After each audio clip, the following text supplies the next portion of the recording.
All right, let's do the Most Ross Douthat debate. The original title for this video was different. I forget what it was, but now they changed it. There's an accompanying New York Times piece with this as well.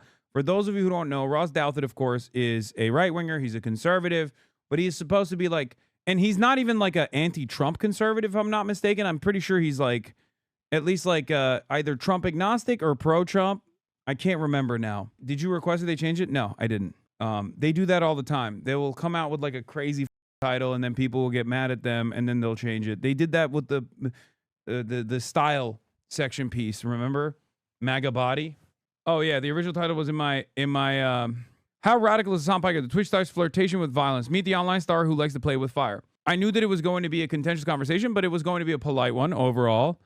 And I hope that I was able to get some of the positions that I have across in a somewhat hostile, somewhat contentious, but very large platform. Because the New York Times, this YouTube video won't do like crazy numbers or whatever, and that doesn't matter. But the New York Times and interviews like this do reach a lot of power brokers, a lot of people who are in positions of power. So let's take a look.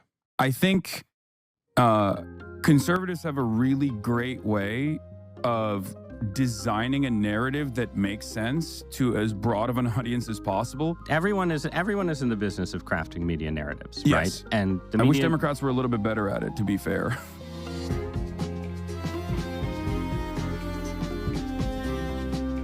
Hasan Piker has no filter, or at least that's the generous way to describe his marathon streaming broadcasts. Fascists need to go to prison permanently. Sig Heiling has one use.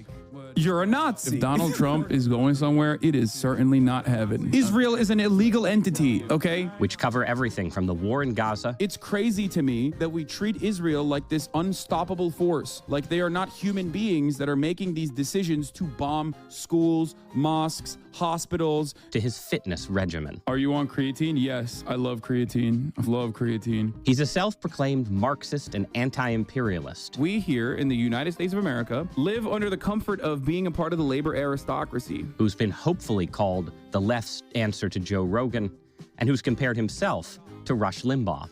And he keeps getting suspended from his platform, Twitch, for language that he calls hyperbolic and other people call incitement. Is this person calling for the death of a U.S. senator? Of course not. Hello. If you're watching this, that means I just got banned. Is he the future of the left? Or is he just another example of how living on the internet drives everyone insane? Hasan Piker, welcome to Interesting Times. We are living in some interesting times, considering that it is you, Ross Douthat, who is interviewing me for the New York Times. I feel like that's very interesting. Who else would it be, man? This is a show. This is a place for the interesting perspectives of our moment. Did you hear this intro? Yeah. No, I didn't hear this intro. It was new. Oh. I think that's what you represent, and we're gonna get into that. We're gonna talk about the Hasan Piker worldview. We're gonna talk about debates about political violence. But I thought we should start because I know what you do. I'm very tech savvy. Obviously, I'm very online. I understand the internet, but there may be some listeners and viewers who don't know what a Twitch streamer is. So I want you to tell me what a Twitch streamer is. Yeah, Twitch streamers broadly, for the most part, play video games. I'm a little bit unique to the space because I cover politics. I do news and political commentary for the most part. I do lifestyle stuff as well, and I do the regular things that Twitch streamers do on the side, but that's secondary. Twitch is basically a live streaming platform. So for the boomers that read the New York Times, I would say it's like YouTube, but it's always live. It's like just live stream YouTube. That's it. Right. So when I make a podcast, I come into this beautiful, wonderful studio and I sit down and it's like a self-contained thing, but then it's edited and cut up and, turned into the product. Right. But when you sit down, you go for 7 hours? Like what? If you ask my audience now, they'll say half day Hasi, and they'll say 7 hours. which is a joke. But yeah, I used to do it for 8 to 10 hours every day, but You've cut back. I'm 34 now. Yeah. So I lowered it to 7. Okay. And you're doing it after we record this, right? Yeah. So yeah. I go 7 days a week as well. Every Sunday. Okay. Yeah. And I think if someone, they can see you right now with the mic and the background, right? But if someone who wasn't familiar with this sort of dropped into the stream, they'd see other stuff on screen, right? Yeah. So what would they see? What do you share the screen with? Normally at any given moment, if you tune in, you can either see me full screen like this, just doing direct to camera commentary, or most likely reading an article, criticizing it piece by piece. And also sometimes I offer commentary over media from TV channels as well. And it's a broad spectrum of political ideology. And you're also talking to people who are talking to you, though, right? So there are tens of thousands, sometimes hundreds of thousands of concurrent live viewers that are in my chat. So we broadly call it chat. They're on the side of the screen. You can see it as well. It's just constantly going up and down like it's the Matrix, right? Because it's a constant flow of thoughts. And I don't know exactly how I figured this out. Maybe it's my ADHD, but I have been able to somehow offer commentary that people consider compelling, right, while simultaneously responding browsing through. And you're responding. Somebody writes a... Why is he infantilizing you? No. This part is actually pretty good. So what he's doing here for like the first, I would say like 15 minutes to 20 minutes is explaining what I do to a media executive that's like 60 years old. Because you have to remember, like, for you, this is every day. Of course you know what the fuck I do. But for a person that reads the New York Times and is familiar with Ross Douthat, that person has no clue what the fuck I do. They don't know what Twitch is. They don't know anything. And the reason why he's actually giving this backstory, and it's the right thing to do for the record, but the reason why he's giving this backstory here is because he's going to then at least give me like an honest shake.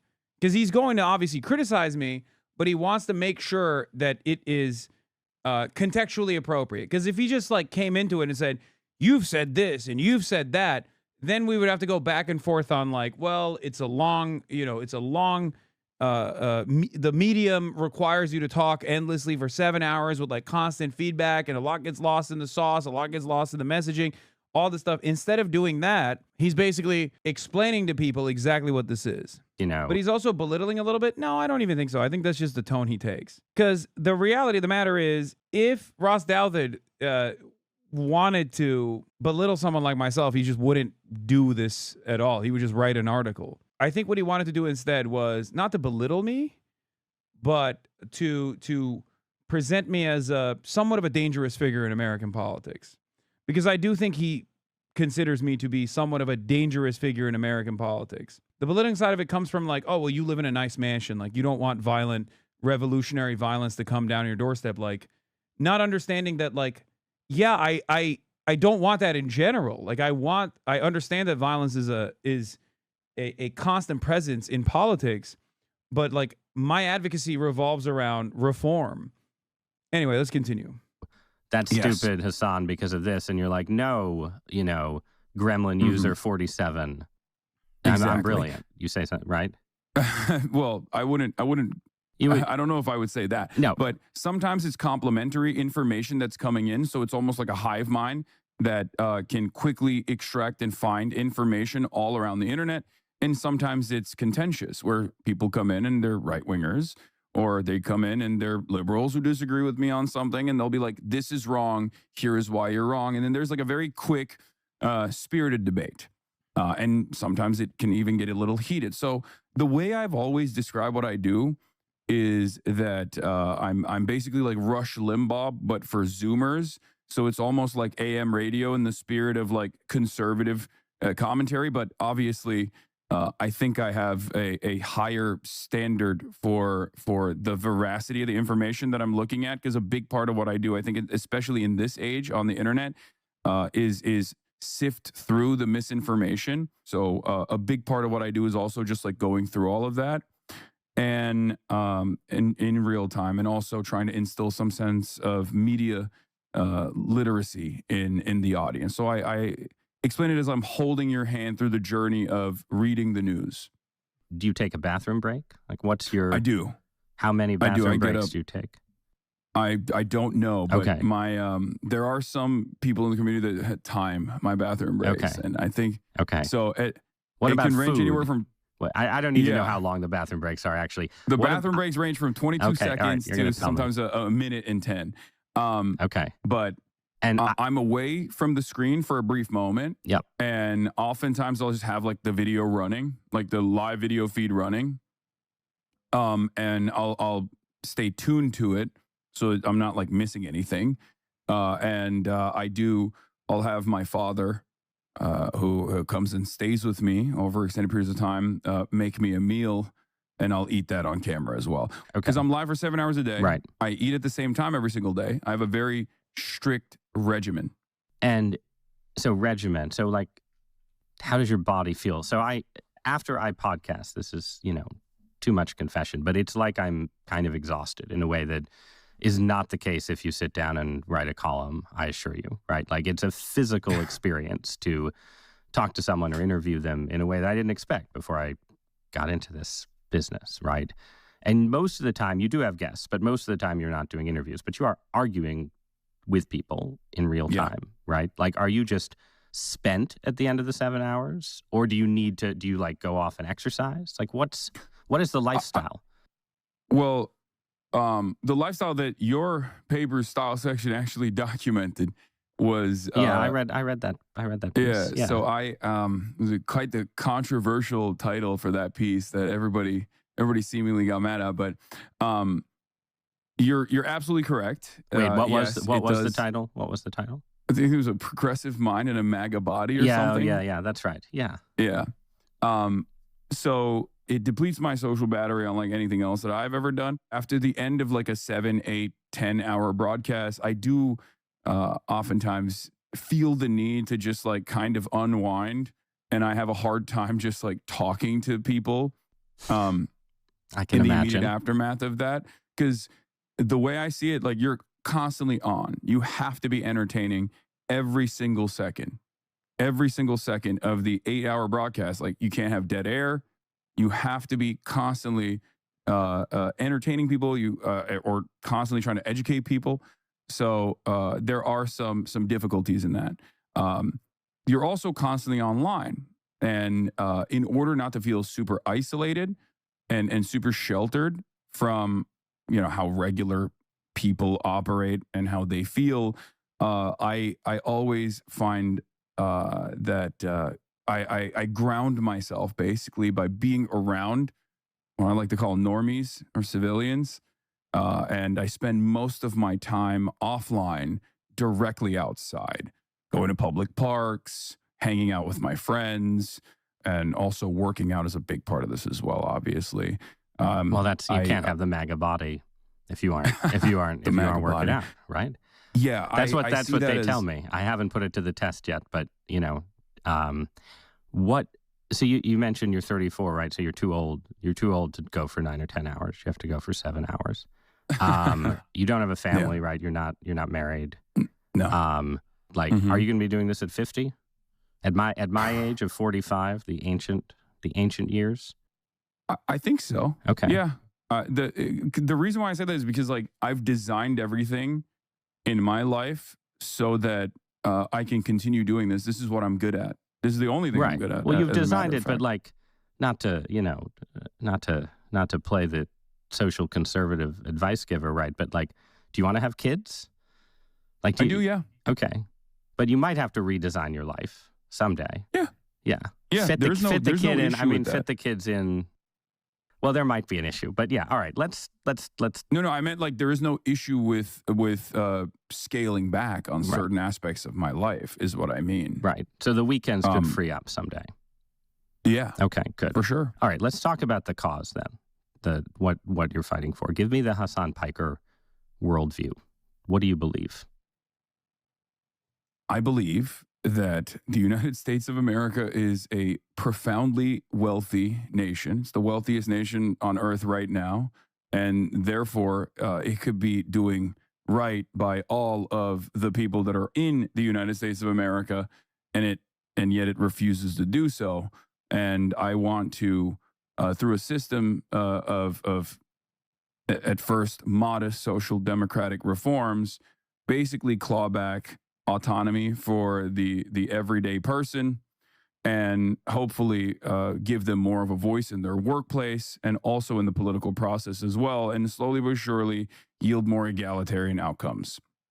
On the global dominance side, I think that we should significantly scale back imperialism and the endless wars that we engage in, and focus on helping people in this country, and even focus on helping people in other countries, but in a meaningful way, not in a way where we change their own internal governance structures aggressively and sometimes directly through intervention and by force.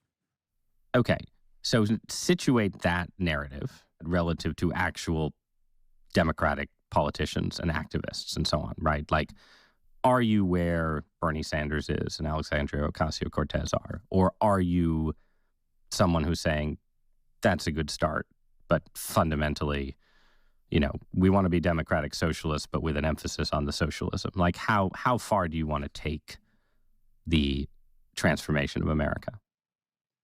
Okay.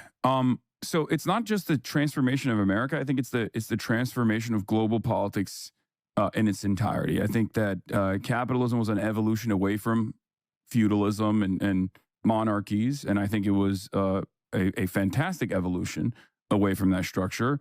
And liberal capitalist democracies, I think, for a very long time presented this wonderful new evolution. But I think it's time for an alternative vision to take place, considering that the tremendous amount of bloodshed that keeps propping up this system continues. And I feel like we have an opportunity to move away from this, especially at a time when liberalism is demonstrably failing. And we are seeing, even as Cass Sunstein recognizes, illiberals that are taking advantage of this situation. Now, of course, he would probably consider me to be illiberal in some respects. Well, we don't have to say illiberal. Let's say post-liberal, right? So you've got people on the right who would call themselves post-liberal. You've got religious post-liberals. You've got the Curtis Yarvin. We're going to have a Silicon Valley king post-liberal, right? So you're a left post-liberal. I think that's fair. But yes, I wouldn't say I'm a liberal, yeah. Right, you're post, right? So you want something I agree with everything you said about your mission, but holy wordy answer, man. For newbies to the channel sound like Hakeem Jeffries speak. Brother, I'm talking to the New York Times. I'm talking to Ross Douthat. I have to be very careful with the words I'm choosing. You will see exactly why I have to be very careful with the words I'm choosing. Liberalism was good for a while, but it's generated too many inequalities. It's too harsh on the world. But what is the alternative? Is it Marxist? Is it essentially deeper and more profound government management of the economy? What are we talking about?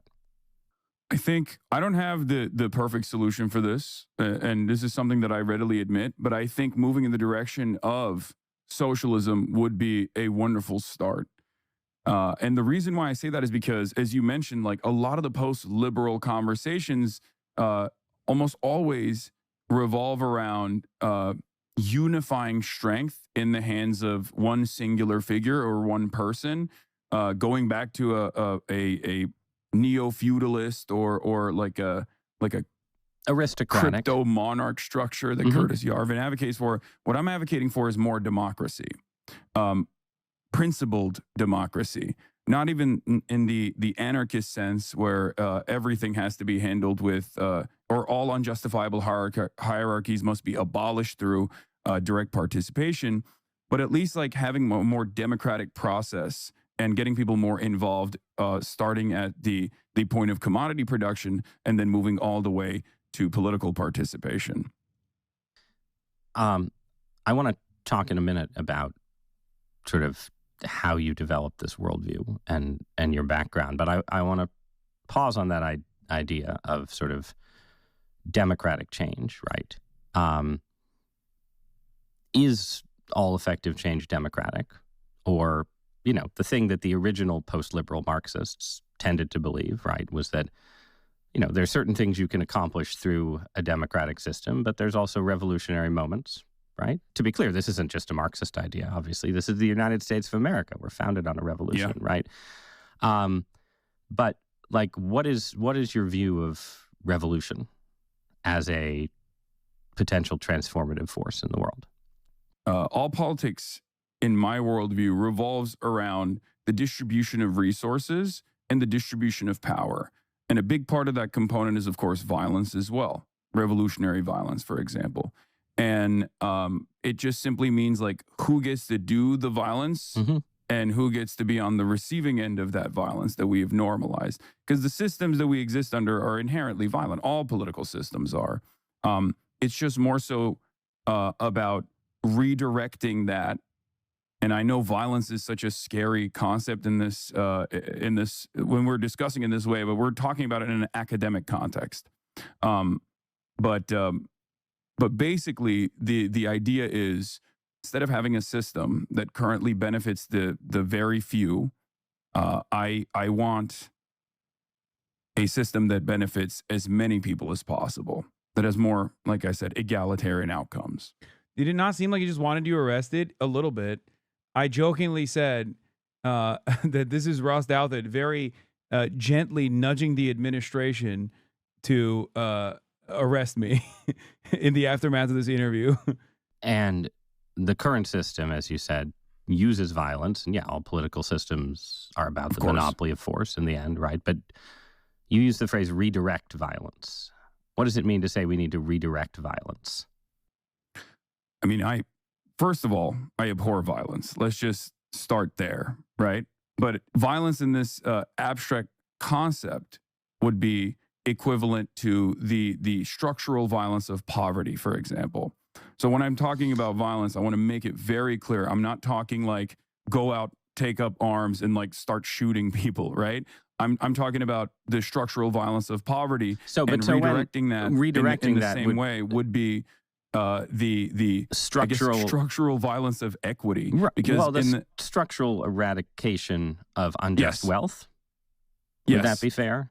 That would be a better way to. So the socialist society does not go out and shoot people.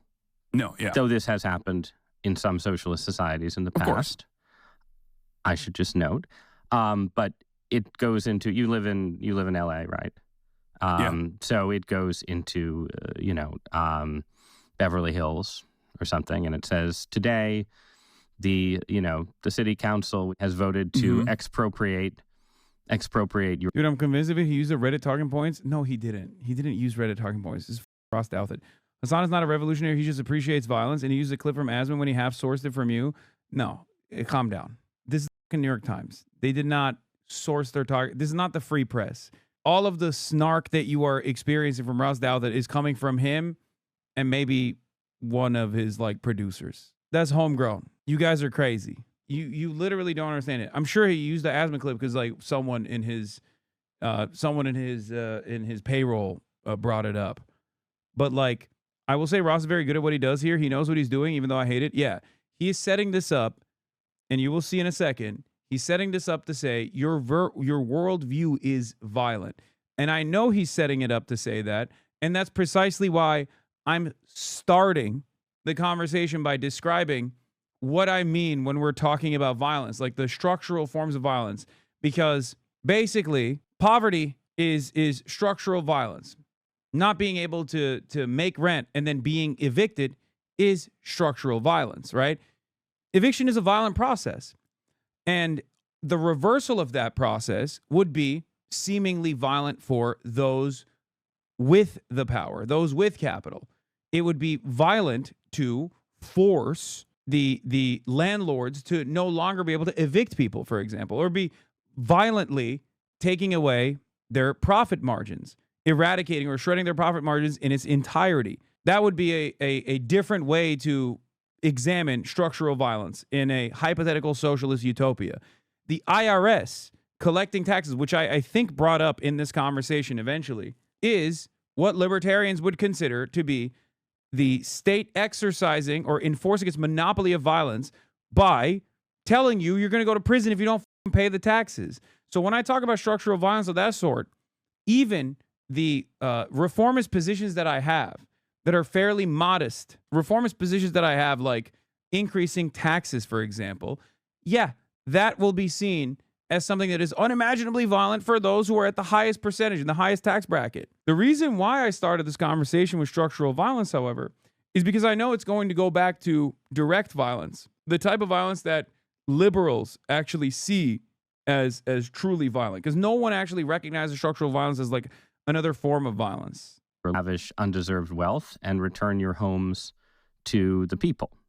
And that's backed up by police power, so it's violent, but it's not, shooting people against the wall. But like, is that what you mean? That kind of redirection? A similar structure, I think, like has been attempted or was exhibited in Cuba, and I think it was Fidel Castro himself who personally took back any farmland from his own family members that went above and beyond what the state had designed. Now, obviously, this is a terrifying concept for a lot of people.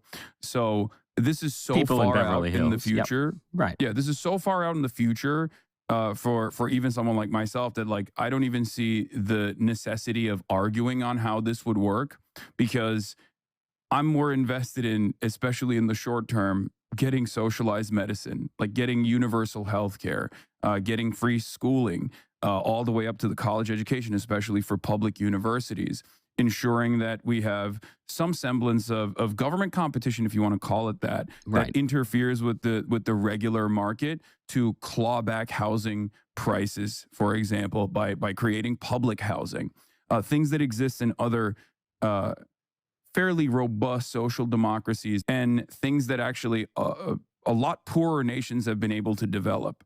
Just good governance. Okay.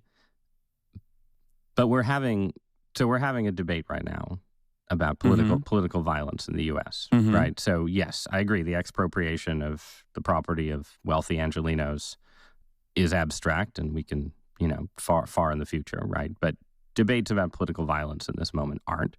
And your platform, Twitch, is right now looks like it might be one of the Trump administration's targets in the aftermath of the Kirk shooting. There's been a lot of... Is he low-key coming at you for living in LA? It's a not-so-subtle jab at, like, you're a fake revolutionary. You live in a nice house. Of course you don't want that.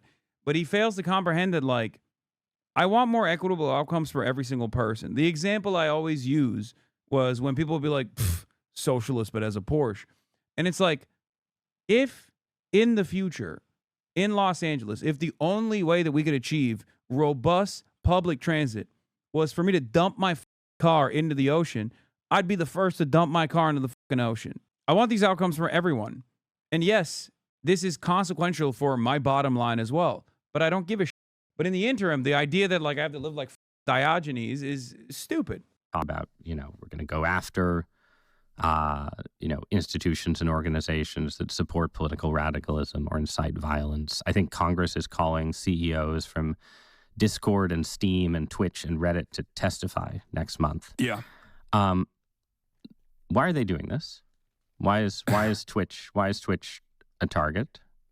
I suspect a big part of the reason why Twitch is a target here, even though it was not mentioned in the investigation at all, like there's no evidence that Tyler Robinson, right, the alleged shooter of Charlie Kirk, was ever on Twitch. He might have been, right? But there's no evidence for it whatsoever. But the reason why they're being called in, I think, is specifically because the administration currently is, in my opinion, perhaps in a very cynical manner, utilizing Charlie Kirk's death as a way to bring about significant clawbacks of the First Amendment, free expression and free organization, free organizing of the political left.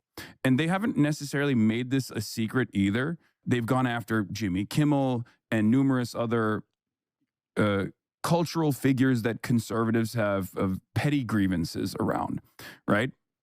And they've done so in a way where even the most vanilla, the most timid assessment of events is enough for the administration to pull the FCC in to demand taking Jimmy Kimmel off the air. And this has created tremendous backlash from even Republicans, as a matter of fact, because a lot of people do love free speech. I love free speech. I come from a country that does not have free speech. I came to the United States of America from Turkey originally. A country that actually does jail political dissidents and journalists quite frequently, and I don't want that to happen here in the United States of America. Right, but but that is what they're going towards. Right, so you have the Jimmy Kimmel controversy as of Yeah, look, he's like his position basically is he doesn't ever fully say it, but his position basically is, yeah, it's really stupid that they went after Jimmy Kimmel. They should have went after you instead.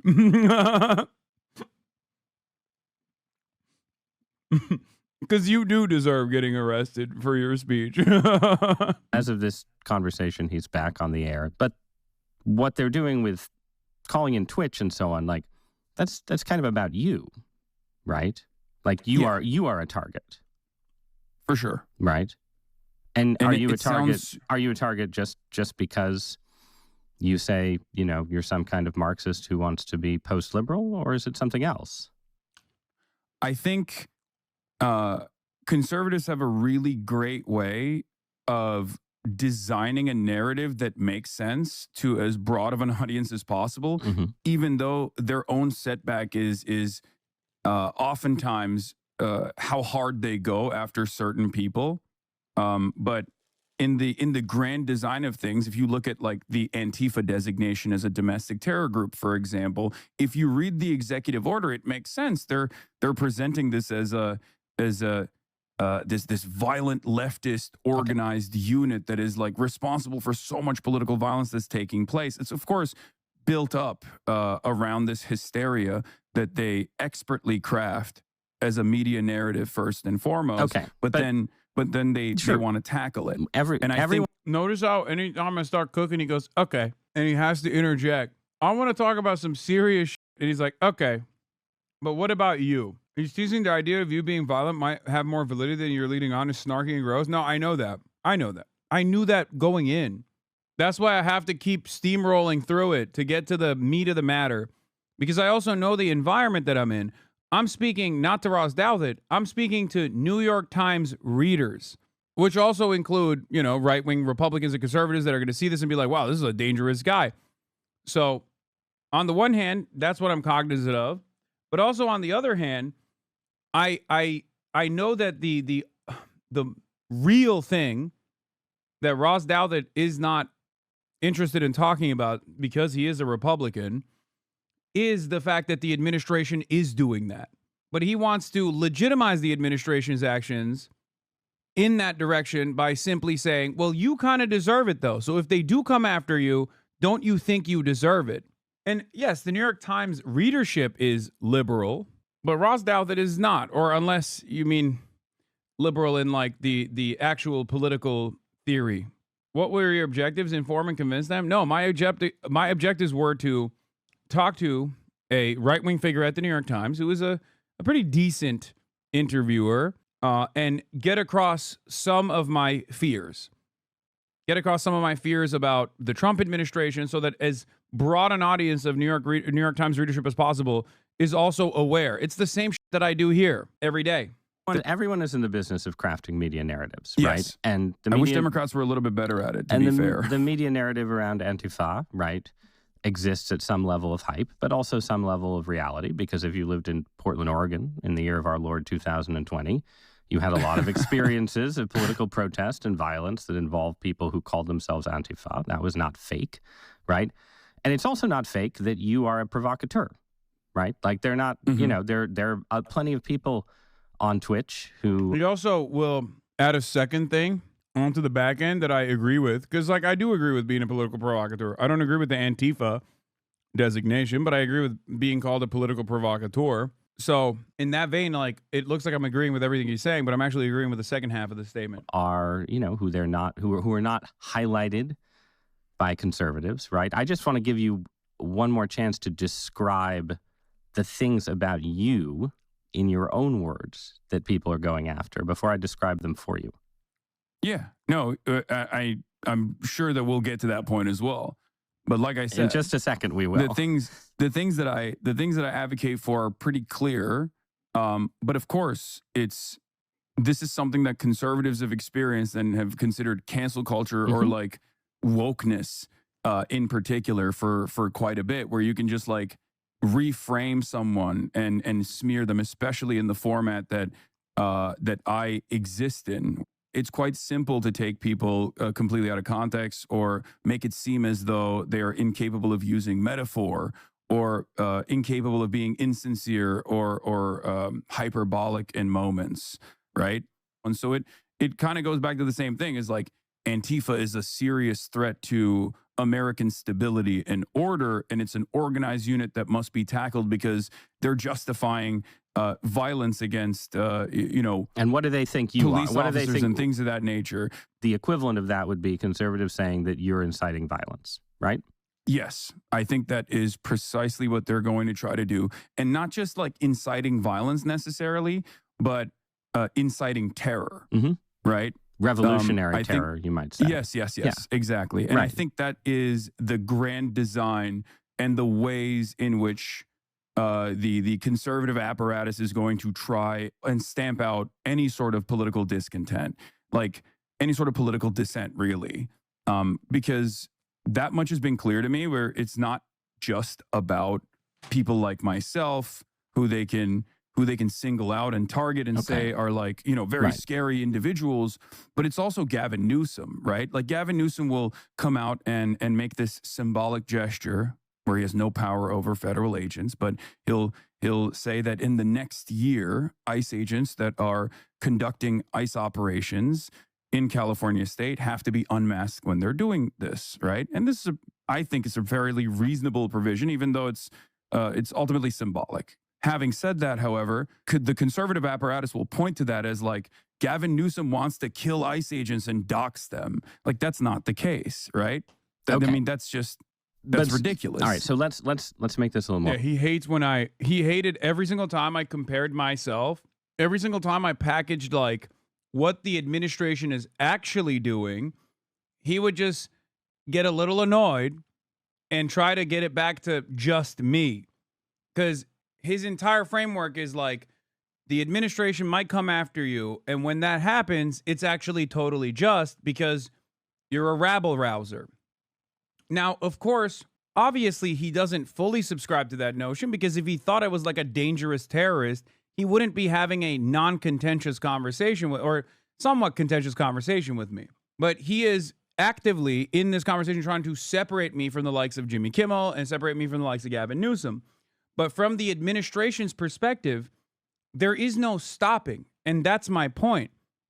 There is no stopping at HasanAbi Piker, the dangerous radical, because I'm not a dangerous radical to begin with, I think. He might consider me that, but he's also, a pro-life Republican and someone who's very right-wing. Like, I consider him to be a dangerous radical, right? So the goal here is to separate me from the rest of the crop of like, high-profile liberals that the administration is going after. But unfortunately for him, the administration is going after them even harder than they're going after me. So that's why he keeps getting annoyed. And it's not even that he's annoyed with me. It's more so that he's annoyed with the administration. Did you think you were a moron going into this? He really undermined his own approach by letting you humanize and contextualize these topics before his analysis. No, I think that was fair of him to do so. I don't think he thinks I'm a moron, but I think he thought that I would dance around too much and I wouldn't appear confident in my worldview. I mean, think about it this way. He had a similar conversation with like Peter Thiel, for example. He talks to a lot of very powerful people who are very confident in their abilities, even if they actually don't have the skill to properly communicate their positions. Peter Thiel is one of those people. And that's why he had like an awesome moment with Peter Thiel where he was like, "Are you the Antichrist?" And he's like, or do you want humanity to survive? And he's like, I don't know. I think that's maybe what he thought he could get out of this potentially. Because I don't think he's like a huge fan of mine or anything. I think he thought like, even if he was like charitable in the beginning, he would be able to cook. But the problem there is twofold. One, while he might consider my worldview to be radical, I don't think it actually is. It might come across as radical if you look at like some edge cases or whatever, some clips out of context, but he's not indecent enough to go that hard on that kind of stuff, because that's like not the New York Times way. Because if he were to go that hard, then I think even the New York Times audience would be like, the fuck are you doing? Like at a time when Donald Trump is the president and Donald Trump is literally talking about killing protesters and shit, you're focusing on some like random left-wing Twitch streamer that I've never heard of. The fuck this? Like he would look too insincere. He thought you would spend all your time defending yourself instead of criticizing the admin's fascistic actions. That's also true. But I'm not there to talk about myself. Zora Mamdani does a very good job with this as well. I've followed you for a really long time. Am I missing something? How they think you're violent? I assume you share the same confusion. Shit don't make sense. No, I know exactly where that animosity is coming from. There are clips out there, of course, over the course of tens of thousands of hours that people could point to from many years ago, or even recently, like when I talked about how Democrats need to be cutthroat in debates. They need to shank their opponents. Like, I'm being hyperbolic, but Republicans would clip that to be like, he wants people to kill people. Like, he wants Nancy Pelosi to take a knife out and, like, unironically stab, Mike Johnson or some shit. Like, there are plenty of instances where you can do that to someone like myself, especially. The way I've come to terms with this is that it is virtually impossible for any human being on the planet who speaks to as large an audience as I do, for as long as I have, in a medium where there is constant back and forth communication with haters and whatnot, it is virtually impossible for them to remain infallible, to look like they have never had a moment that can be clipped out of context. It's impossible. Concrete. Mhm. You are telling a story where it's you and Jimmy Kimmel and Gavin Newsom, right? And you're all targets of the conservative I don't want to ask him if he thinks Alex Jones should be in prison, because I think he would say yes. apparatus. Okay, but you're pretty different from Jimmy Kimmel and Gavin Newsom, in part a lot for reasons we were just discussing, right? They're liberals. They're good milquetoast liberals, whatever they may say. And you are more radical. You're post-liberal in some way. You want a different horizon, a different future. But beyond that, you are also willing to push your rhetoric further than they do. Certainly further than Jimmy Kimmel does, right? And I say this, I want to be clear. I have a pretty high tolerance for, let's say, vivid political rhetoric. I came of age as a newspaper columnist in the 2010s when my liberal friends were all saying, like, oh, every time the Tea Party, talks about revolution and taking our country back, they're inciting violence. And now I live in a world where my conservative friends say Gavin Newsom's inciting violence. Anyone who calls Trump a fascist is fighting violence. I think this is not even a Hassan Piker fan, and I do not understand how people blame him for barely existing leftist bias. You should have gone harder on the cancer of liberalism to the New York Times audience, in my opinion. No, I need the liberals who are reading the newspaper to be my allies when the administration comes after me. You're wrong. Your analysis is not even controversial for most political science. I do not understand why you get so much hate. You can read books with similar analysis to yours. Yes, because those are books that you read in college, and they're not being blasted on the timeline to hundreds of thousands of young people in America. That's the difference. Like, I'll give you an example. The indigenous rights professor at Cornell University, who's Jewish, was recently suspended for teaching a course on Palestine. Okay, the professor is Jewish. And that professor was suspended after, there was like a Unit 8200 IDF guy in the class. He was like filming people. He was being disruptive, whatever, right? But that professor initially was targeted by Canary Mission and Richie Torres. Why am I talking about this professor? Because it proves the argument that I'm presenting to you. When Canary Mission actually targeted this professor, I'm going to pull the quote for you real quick. They actually pointed to something that he talked about in his lecture. The thing he said only comes across as offensive to those who are completely not knowledgeable about the issue, about Hamas. This was it. Are you ready? Richie Torres, posting a Canary Mission tweet, says, Eric Chaffetz, who's a Cornell professor, demonizes Israel and lionizes Hamas, treating good and evil as evil, good as evil and evil as good. He insists Hamas is morally different from Al-Qaeda and ISIS because it does not advocate for universal jihad. It simply seeks to wipe Israel off the map. Chaffetz is untroubled by genocide when the target is the homeland of the Jewish people. Poisonous professors like Chaffetz are poisoning young minds at taxpayer expense. This is the quote. Unlike Al-Qaeda or ISIS, Hamas does not advocate for universal jihad. It is focused solely on the liberation of Palestine from Zionist fundamentalism, in parentheses apartheid, and the end of the state of Israel. November 4th, 2023. Now, nothing that Eric Chaffetz, who is Jewish himself, by the way, said there is actually even remotely offensive. As a matter of fact, it's the exact opposite. It is what you need from college professors. You need honesty and truth from educators in these esteemed institutes of higher learning like Cornell. What he is saying is factually accurate. Okay? This is not an opinion. This is just a fact. He is describing a fact. But to the broader audience, that fact is something that they don't want to hear. That's a fact that they do not want to hear. So what do? They bastardize that fact. They chop it up, or sometimes directly present that factually accurate statement and go, can you believe this college professor said this? So yes, while certain things might be completely true in an academic context, it can be very dangerous for a much larger audience to hear that scary truth, at least in the eyes of those who are very powerful and have an interest in making sure that the broader audience doesn't hear the truth. So my problem isn't that I'm engaging in like violent rhetoric or whatever. My problem is that I'm saying stuff like this, but oftentimes also using hyperbole, jokes, and making that process as entertaining as possible. And because of that, I'm able to do that to a much larger audience than a college professor could in their own lecture. That's the fear. That's what makes it so crazy for a lot of people.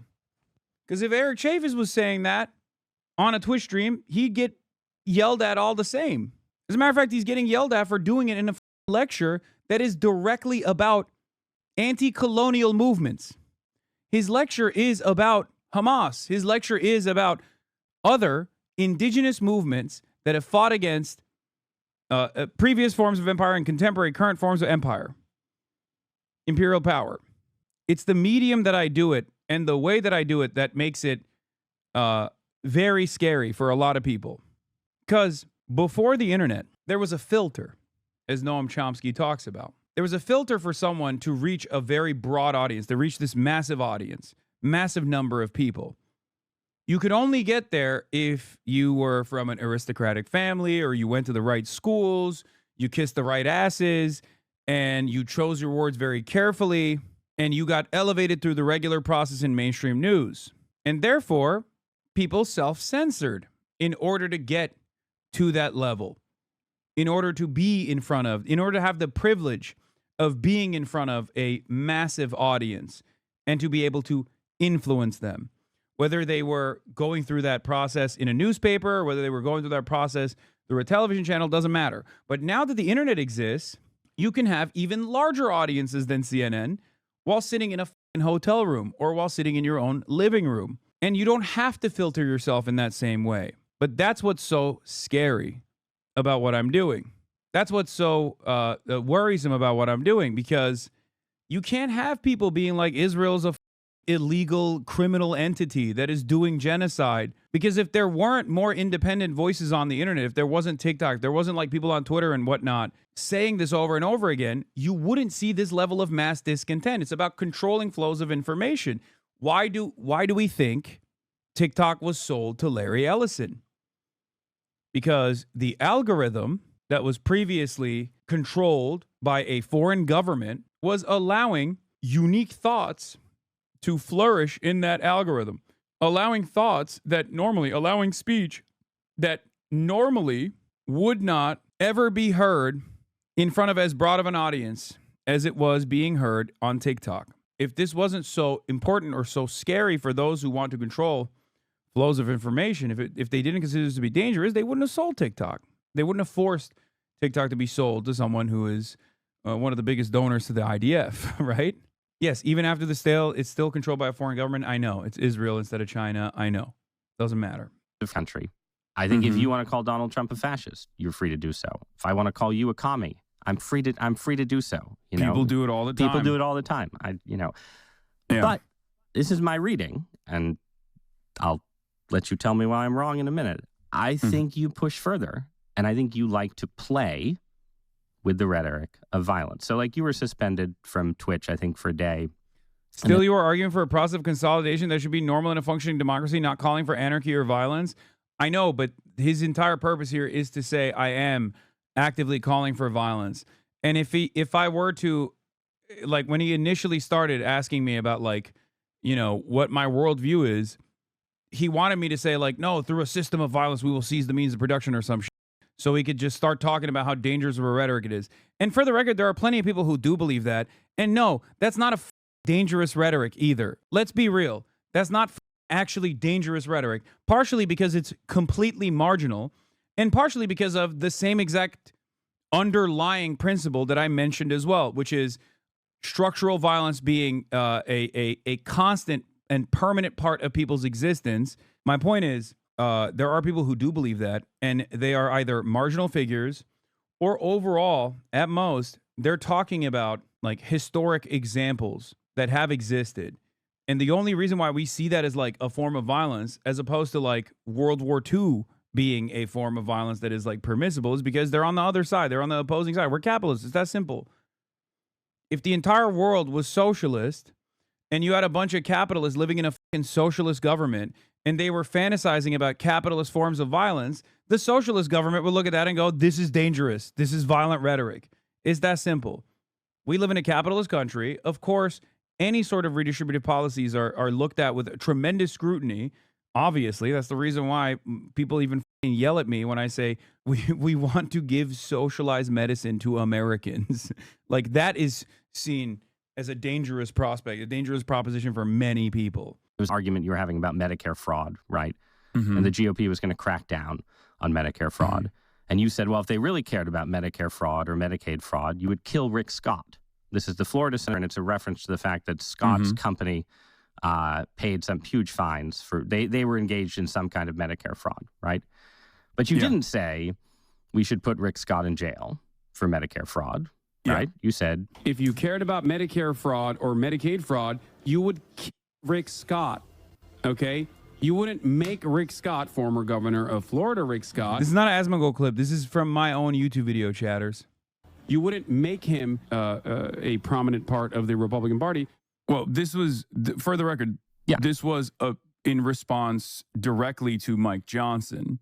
And it is something that I take ownership over. I did apologize for the language that I used instead of saying, like, just you should jail Rick Scott, right? Which would have been the most inoffensive. It was a hyperbolic statement that I made, not with like any sort of significant death threat issued to a sitting elected representative. Obviously, I agree. I don't think you were issuing a death threat. I agree. Yeah. So, but you're right. That is hyperbolic language for sure, and it's one statement in a grand sea of others that of course gets highlighted through the same outrage machine, and then people demand punishments, and then those punishments do come down, and it causes me to be even more careful with my language. Having said that, given the 10-hour format that I have, there are definitely going to be weak moments where I just like say something without even thinking about what that might come across as.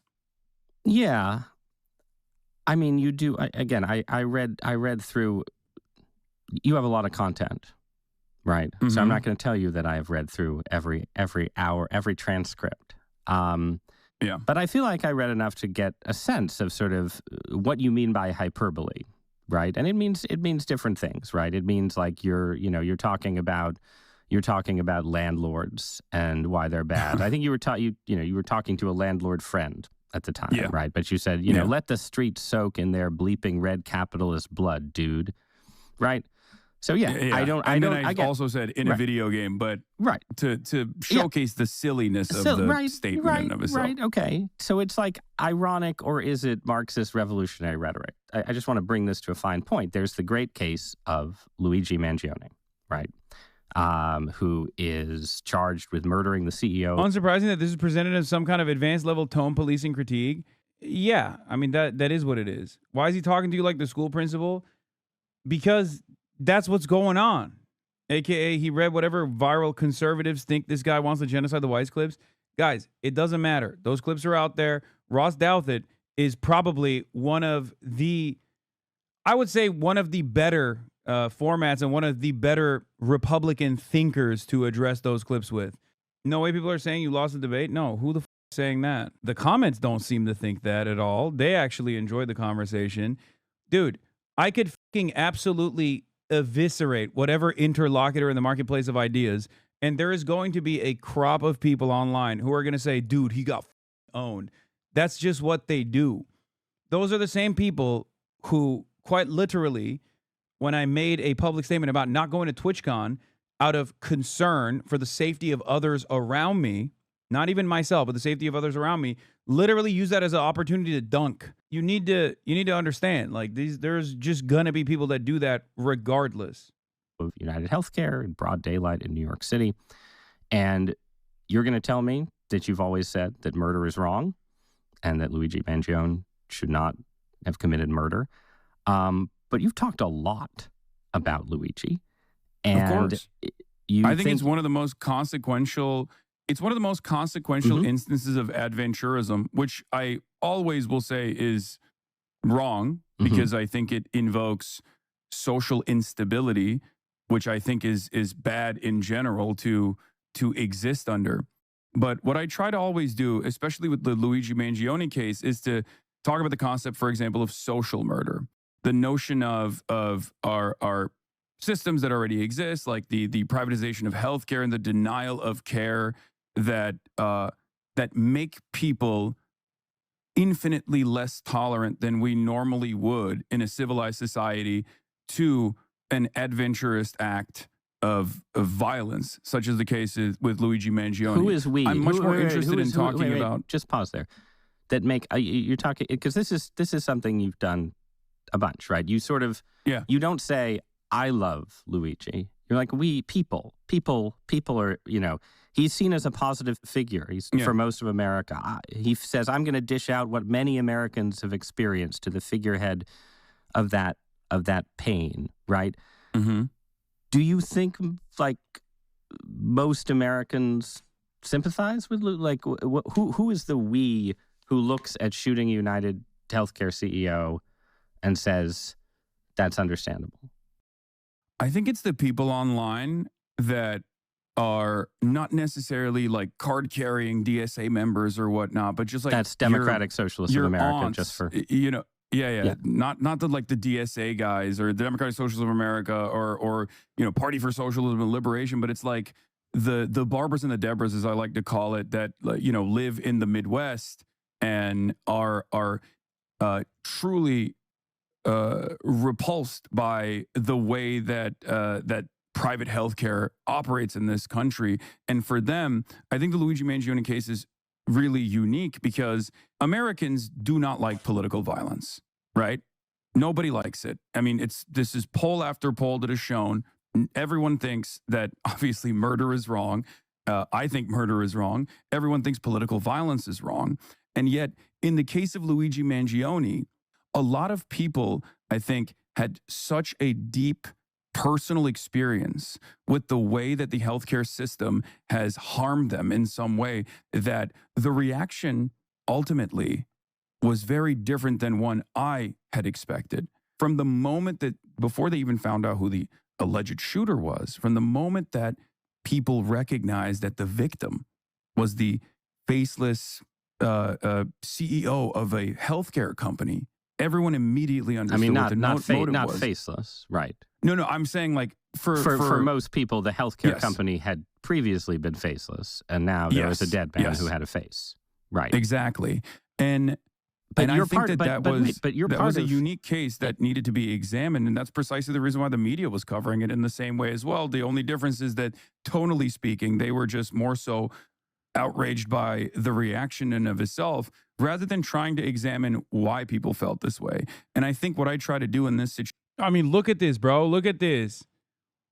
YouGov, December 17th, 2024. Net favorability of Luigi Mangione, 18 to 29-year-olds, plus 9%. 30 to 44-year-olds, minus 1%.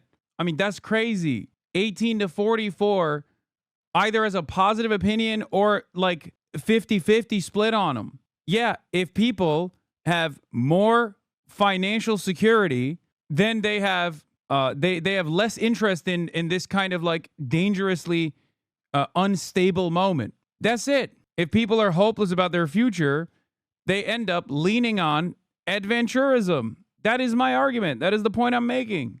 It took people recognizing who the victim's job was, not who the victim was, but just what the job was of the CEO or of the person who was shot, for them to immediately know, oh, I know what happened here. If Luigi Mangione went out and shot a cop, they would not have responded that way. If he went out and shot a politician, even people would not have responded that way.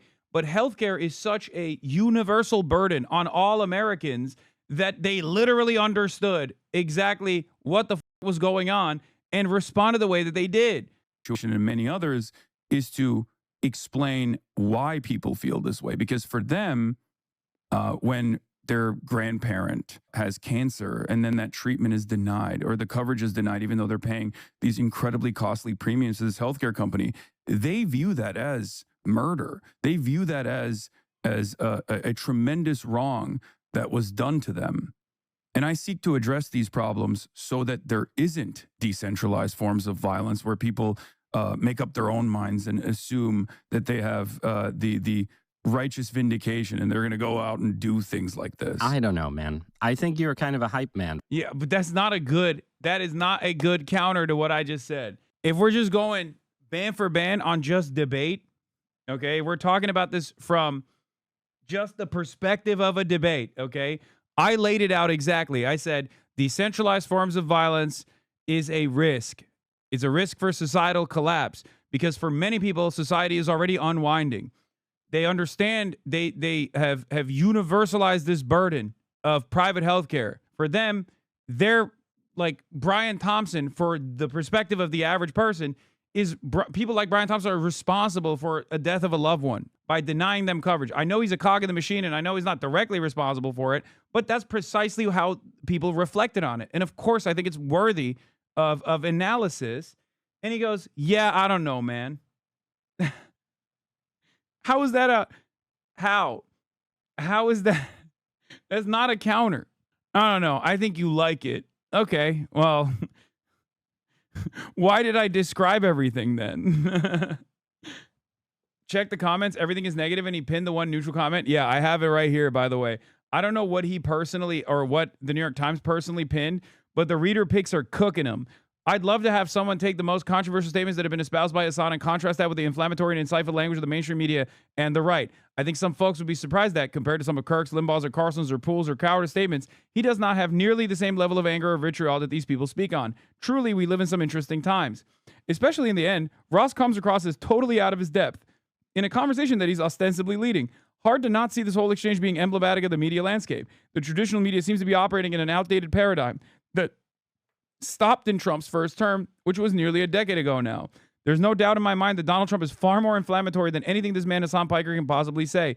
And Donald Trump and his disgraceful minions have proven that they will attempt to carry out even every one of their violent and divisive acts in the name of my government. Whatever Mr. Hasan expresses, and I'm not at all familiar with him, I cannot express how disturbing I find the blasé manner in which Mr. Doubt attempts to associate people like me with violent rhetoric wherever it rears his ugly head, especially while he winks away through the disgrace of this administration. He explicitly says he doesn't endorse violence, so strange title. The double standard that the left has to be a paragon of virtue while they say everyone deserves healthcare, food, and a roof over their head is insane. Advocating for policies that end state violence is far less violent than what the right does and says. Hasan has a better grasp of political working class politics and the youth vote than 99.9% of elected Democrats. Now do the version where you investigate most of all political and cultural figures on the right. You don't see permission for violence in Kirk saying that gays should be stoned to death, in Kirk saying that he's willing to accept some gun deaths to maintain American gun culture, in Kirk saying trans people should be lobotomized. This is like people dunking on this Patrick guy who I guess said something like negative about me. You found the original Patrick comment? I'm not MAGA, voted for Harris, but I'll take 10,000 Charlie Kirks over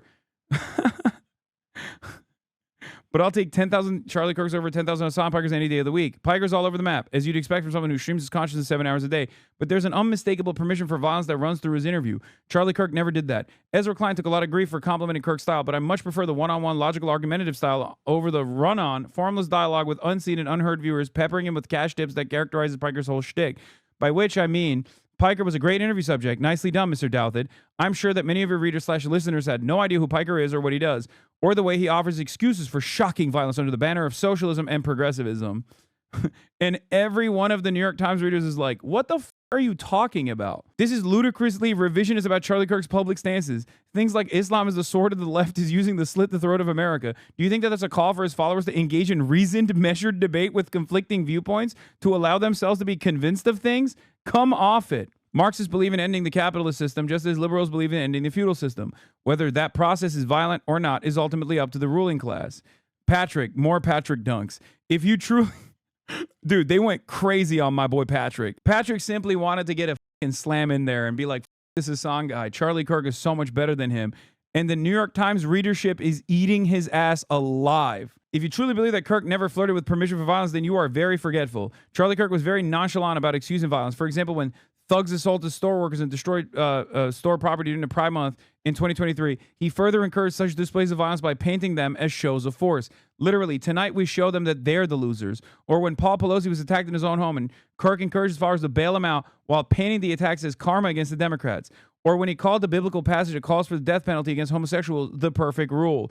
Charlie Kirk was not the calm, reasonable, debating type you desperately pretend he was. Bro, if you get this dogpiled this hard by a bunch of Barbaras, Deborahs that are New York Times readers who take the time out to comment on a New York Times article, you gotta unsubscribe from the New York Times. You're getting, this is like getting dunked on in the Hub's comment section. Douthit responds to Piker using the term adventurism. We already covered this. Today on Interesting Times, Ross pushing harder on a streamer from the left than he does when he interviews people on the right with actual power and incite the perpetuate actual violence. Peter Thiel and JD Vance. Is so obvious how we ended up here as a country and continually discouraging that our media continues to hand us the shovels that we use to dig ourselves deeper into a failing state.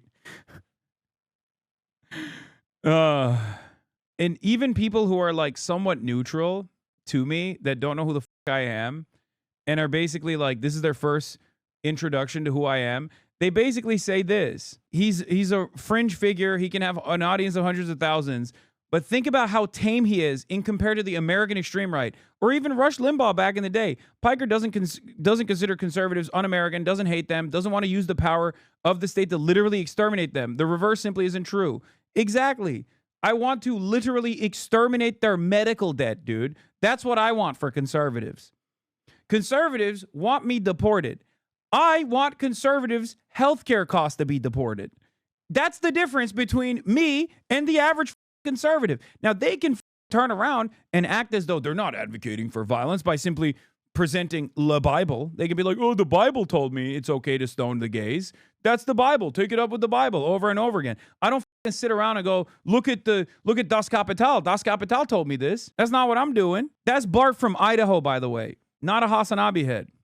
He is just fine. In case somebody bothers to understand what he's talking about, just fine. We are living in a baffling time in which a Twitch streamer is held to a higher standard than the President of the United States. I listened very carefully to this whole interview. I couldn't help but notice that every time I was especially compelled by Piker's response to something, which is to say, when I thought Piker was about to take down Douthit's assumption, thesis, argument in an especially powerful and eloquent way, Douthit would interrupt and either redirect or focus on a minute point, in effect derailing the narrative. This is a very smart tactic and one that is difficult to combat. It requires the interviewee to have 100% presence of mind and not be knocked off their feet. It's also a cheap tactic, understandable but cheap. Piker at moments overcame it by talking over Douthit's interruptions, but obviously Douthit had the home team advantage. To everyone's credit, though, I thought this was a great conversation, and I would be super supportive of more of this. The two sides need to keep talking to each other in this way instead of staying in echo chambers. Check this one. Hasan Piker has turned his reckless rhetoric into a full-time job. He's the guy who once said America deserved 9/11. Compared Hamas, okay, this guy is a fucking, this has to be like a Sex Pestini fan, right? I don't think the average New York Times reader is that tuned into, you know, this has got to be like a Ethan Kleiner or like a Asmongold fan or like a Sex Pestini. The lone, check the YouTube comments. He pinned the one neutral comment. Everyone else is cooking him. Oh, on YouTube he pinned it. Love the podcast. Quickly becoming the best show. Ross tries to debate Hasan and call for an act of violence. Hasan chuckles.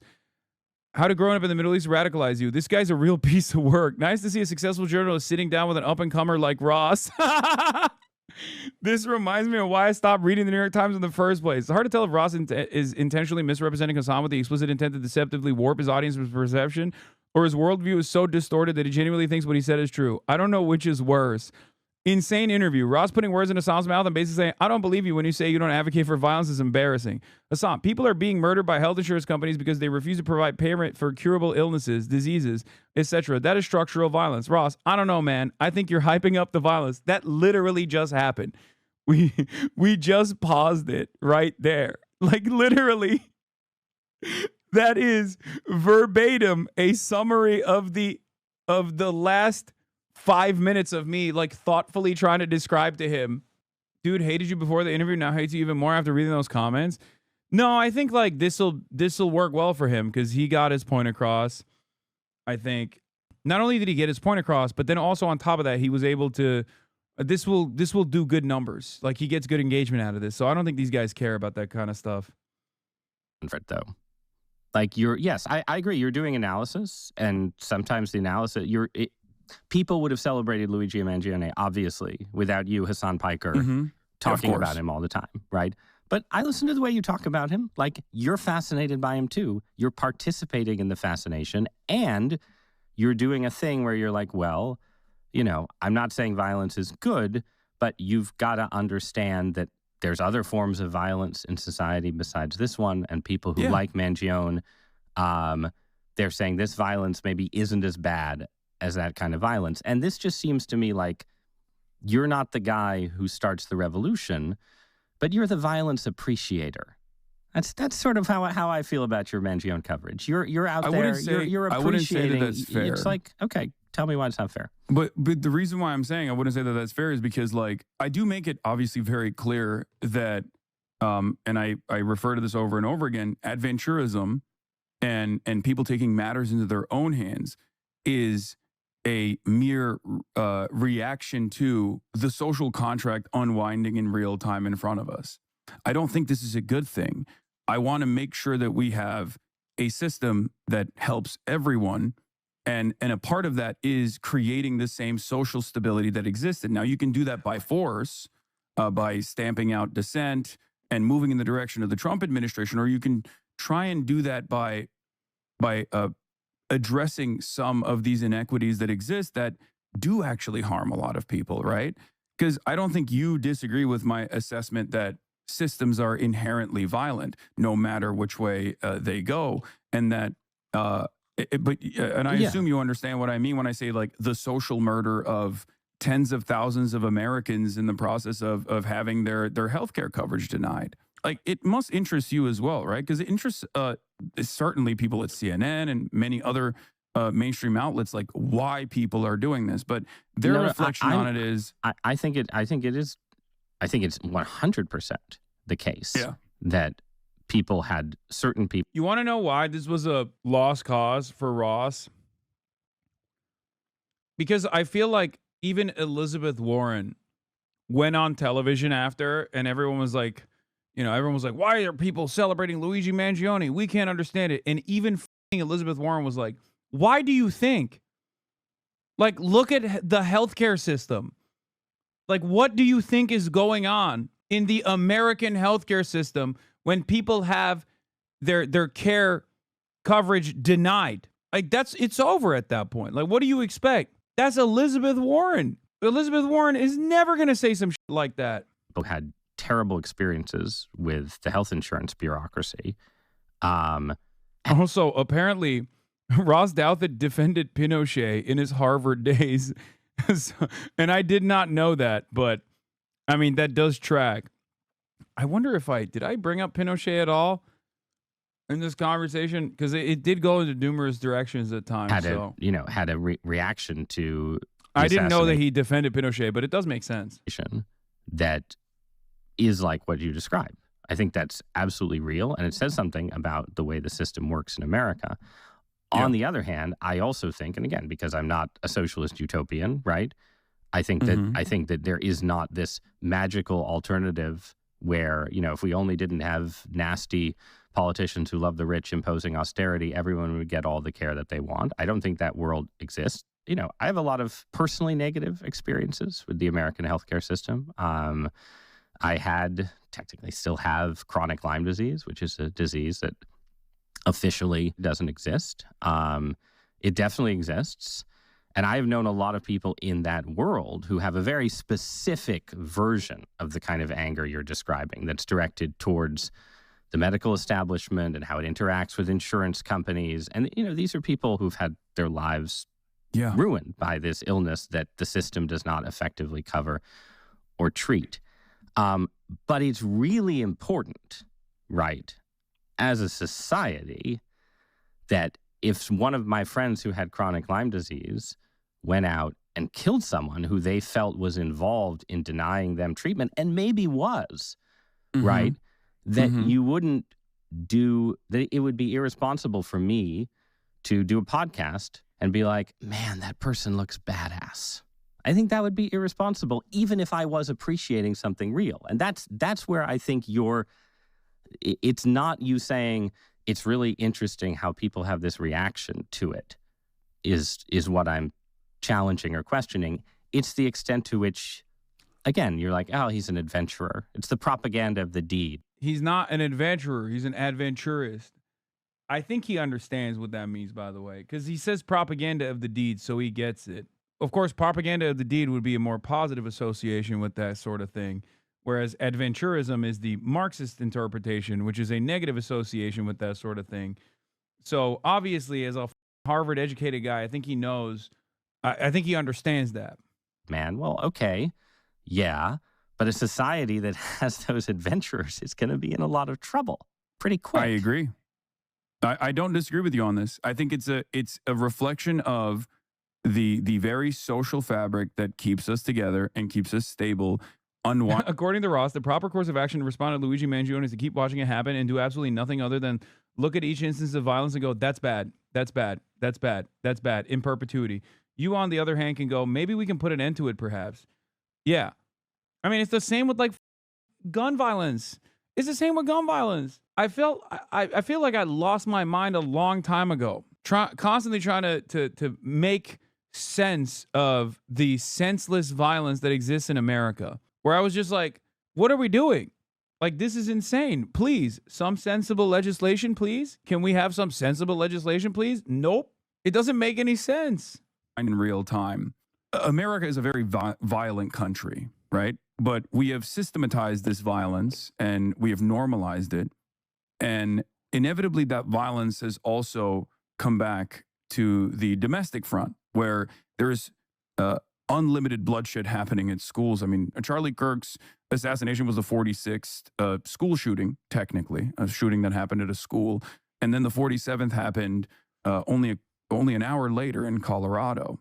And our reflection on these sorts of events is that because it's so normalized, because the system must continue, because there are numerous different interests at play here, specifically gun manufacturers, for example, a very important part of our domestic manufacturing industry. America is an extreme, and a big part of American culture. America is an extremely libertarian, personal liberties devoted society in ways that have right-wing connotations, like lots of gun ownership, and left-wing connotations too. But yes, go on. Certainly. And what I'm trying to say is that in the absence of any sort of significant initiative to claw back some of that, to have some kind of reasonable policy that will say, all right, guys, like, we all like guns. I like guns. I like shooting guns, right?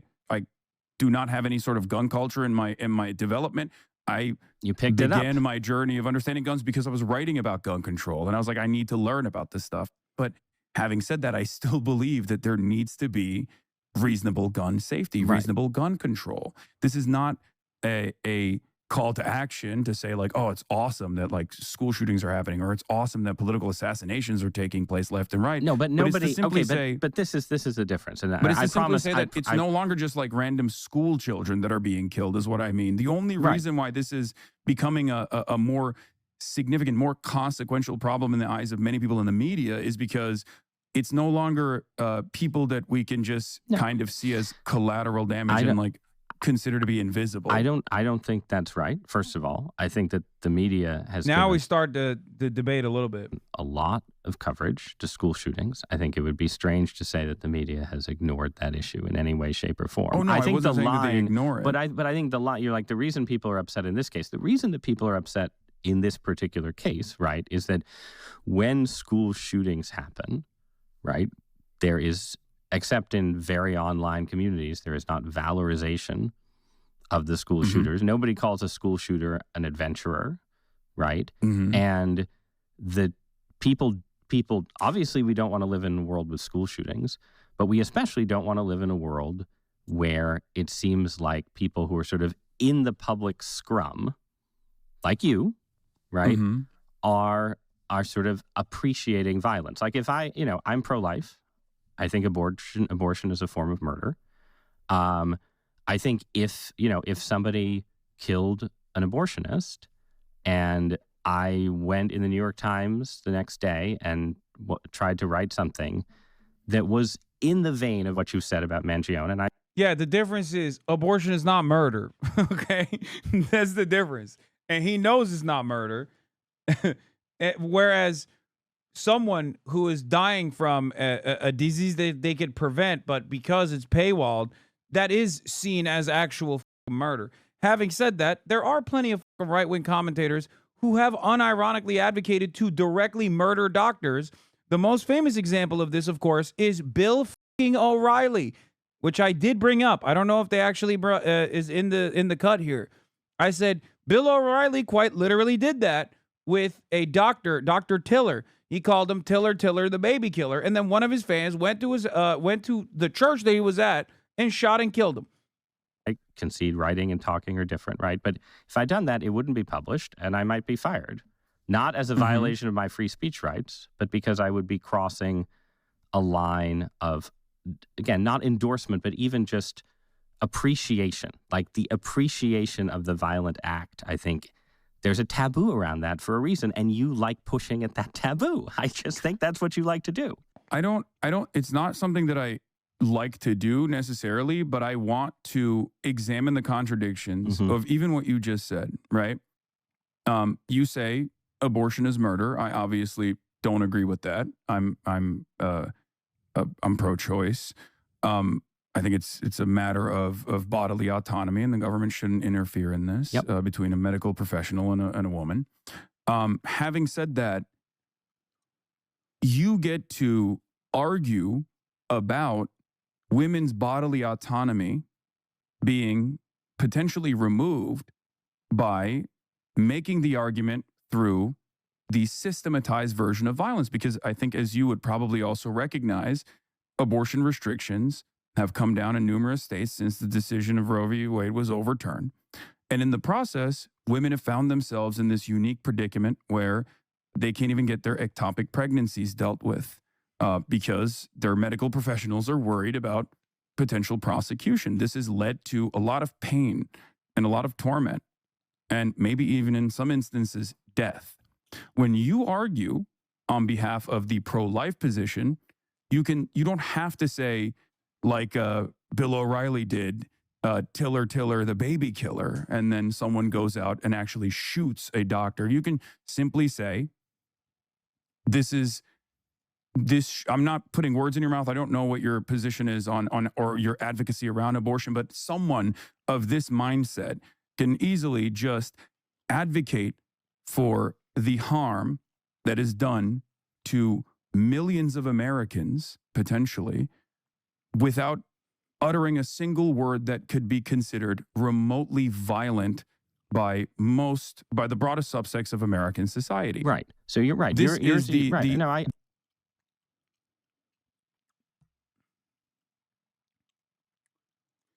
That is the reason why I wanted to have this conversation.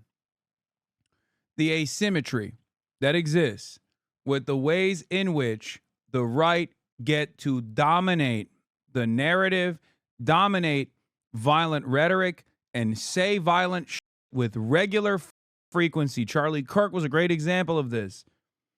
I even brought up Ben Shapiro earlier on in the conversation. They did cut that part out, I'm pretty sure, because I said this is how Ben Shapiro gets away with being violent. He never says go out and kill black people. He says in a system where there is disproportionate targeting of black people in the hands of the police, where the state has a monopoly on violence, he says, I want more targeting.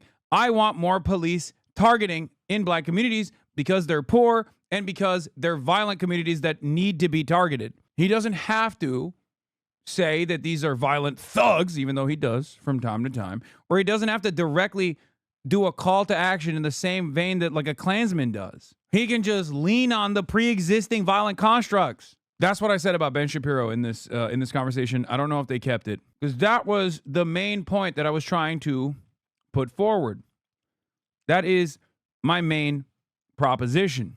My argument is right-wingers, of course, can sit around and say, I abhor political violence, while they demand a metric ton of it.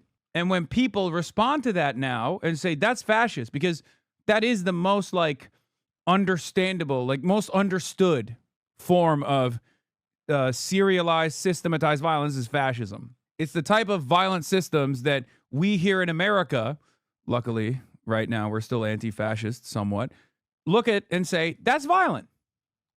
Okay, we look at that and we say, that's violent, that's fascist. And Republicans now want to make it illegal to even say that. And when Ross Douthat comes after people like myself, he's actually leaning into that censorship agenda as well. This is the uneven dynamic is what I'm trying to explain. I understand your argument, but your strategy for your argument is that effectively advocacy for policies that cause harm, economic harm, or physical harm, could itself in this case, right? But we were talking about economic harm earlier, so both apply, economic harm right? also leads to physical harm as well. But that constitutes a form of, could be argued to constitute a form of incitement, right? Yes, that's precisely what you're saying. Right?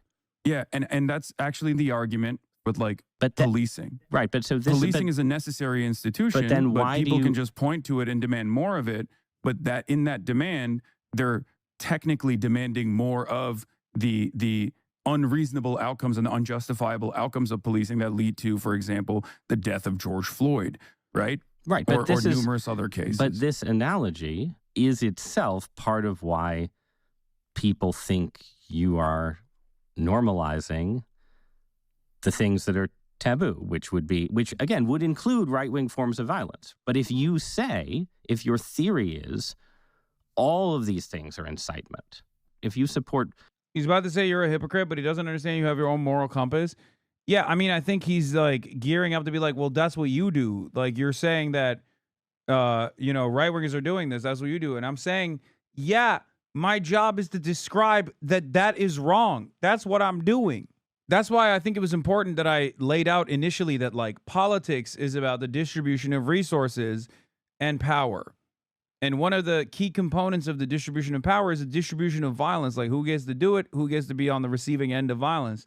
So like, in that sense, it is a constant. Yeah, right-wingers do that for police brutality. I say it is unacceptable. Those systems of violence are unacceptable. And one of the undesirable yet inevitable outcomes of such a violent structure is going to be violent resistance. Sometimes that violent resistance is going to be just. Sometimes that violent resistance is going to be unjust. But the very fact that it's not always just in terms of retaliatory violence is the reason why we must solve these issues at the legislative level. That's it. Or at least deal with it in a more organized fashion, in a more directional fashion. That's my argument. Putting more people in jail, that's incitement. If you support, border security, that's incitement. It's incitement all the way down. Like you're basically saying the person who incites violence against a politician is in the same position as the person who supports border security. And that seems like an argument that lends itself to encouraging people to commit political violence because you're saying, oh, it's all normal already. What's a little more? What's one more act of incitement in a world of incitement? You're just normalizing it when you make that argument. Yeah, my argument is that I'm not normalizing it it's already normal. I Mhm. don't want it to be normal. I want it to be abnormal. I want people to actually take a serious look at the violent structures that already exist, that from the point of the recipient is already experienced as like a Right. direct form of violence. But do you understand the broader point that I tried to arrive at in these conversations, for the record, which of course lend themselves so perfectly to quippy clips to just make it seem as though, you know, this is a person that is very clearly inciting a certain listen, thing. Or do you think I'm just like dancing around the issue? You can be honest. I think that there's I'll be honest. I think there's a reason that certain kinds of Marxism and socialist radicalism, when they You ain't challenging me. Come on live. It will be. What the fuck? Are you trying to go meat for meat? What's this? Are you trying to go sword fighting with our penises? take power or trying to come to power tend to resort to violence. And it is inherent in the argument that you've made. I'm not saying it's an argument that doesn't have a certain power. If it didn't have a certain power, lots of people wouldn't have believed in it, right? There is an inherent violence in the use of state power. There is an inherent coercion in all kinds of policies, including policies that I support, right? You know, I support restrictions on drugs, right? That probably you do not, that absolutely involve coercion. I believe in restrictions on bodily autonomy enforced by state power that uses violence. I believe in that. Yeah. I understand that someone can say, as you know, as a radical on the left, this violence exists and we want to redirect the violence. And do I think that you, Hasan Piker, you know, prosperous media personality in Los Angeles, are enthusiastic about, you know, the expropriation of wealth and punitive violence by communist death squads? I don't think you are. But I think that the reason you have strong taboos against sort of, you know, about, I will say what I'm enthusiastic is to about. prevent that slope from slipping in that way. Okay, so I am enthusiastic about the expropriation of wealth for people such as myself as well, in the form of taxation, though. And that's basically the grand design that I have. Right now, though, no one's going to deplatform you, right? You know, Twitch is not going to suspend you for saying that you want to raise taxes on the rich and use the force of the state to take. But what do you think? Like, do you think it was reasonable for Twitch to suspend you for a day for talking about killing Rick Scott? Like, what are the obligations, I guess, I'm asking, of... What's so crazy about this also is, like, he plays fast and loose with the killing of Rick Scott thing, because he also, like, early on recognizes that it's not a death threat, right? Like, he very quickly starts the conversation by being like, it's not a death threat. We both know it. And then he just still kind of brings that back in a way, in this way, where it's like, what am I supposed to do? Like, literally fucking talk about that endlessly? I can't. I have to move on. Of platforms with this stuff. Yeah, no, I think it's understandable that Twitch did that, which is why I apologize for the use of my language as well. Like I said, there are certainly instances where it's an emotionally charged conversation, or I'm being careless, and it comes across, it reaches an unintended audience that sees it as in this like super short format in a very negative way. It's unfortunately a byproduct of the medium that I'm in. But you're okay. Real-time discourse happening with random anonymous accounts. But you're okay with some kind of taboo maintenance here. Oh, for sure. Yeah.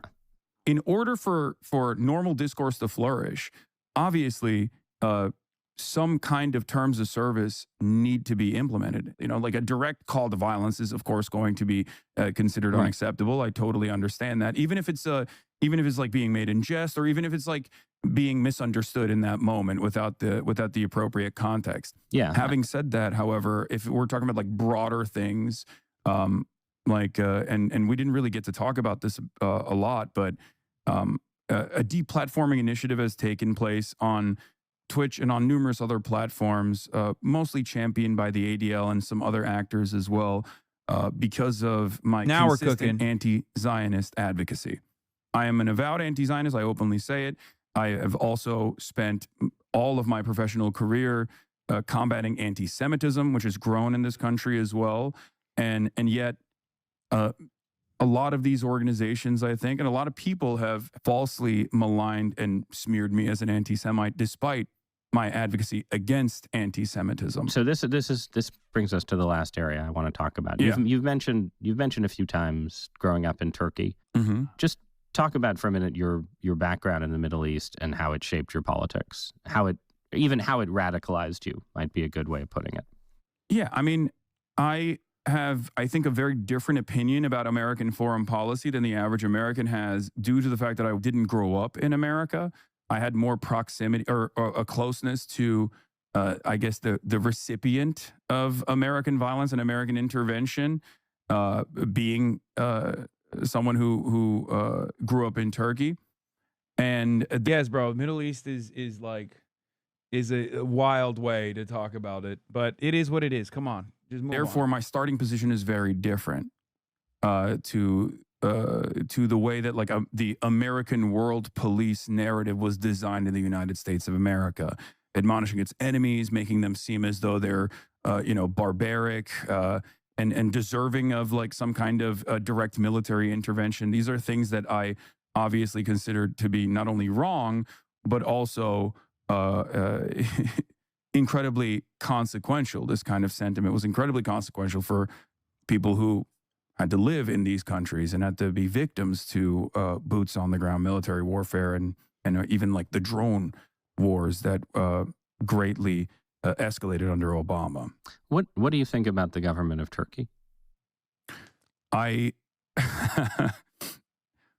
am not a fan of the government of Turkey, and I've written extensively about my criticisms of the government of Turkey, and it's part of the reason why I can't really go back to Turkey, even though my whole family lives there, out of fear that I might be jailed. And I don't think the Trump administration would demand my return as an American citizen.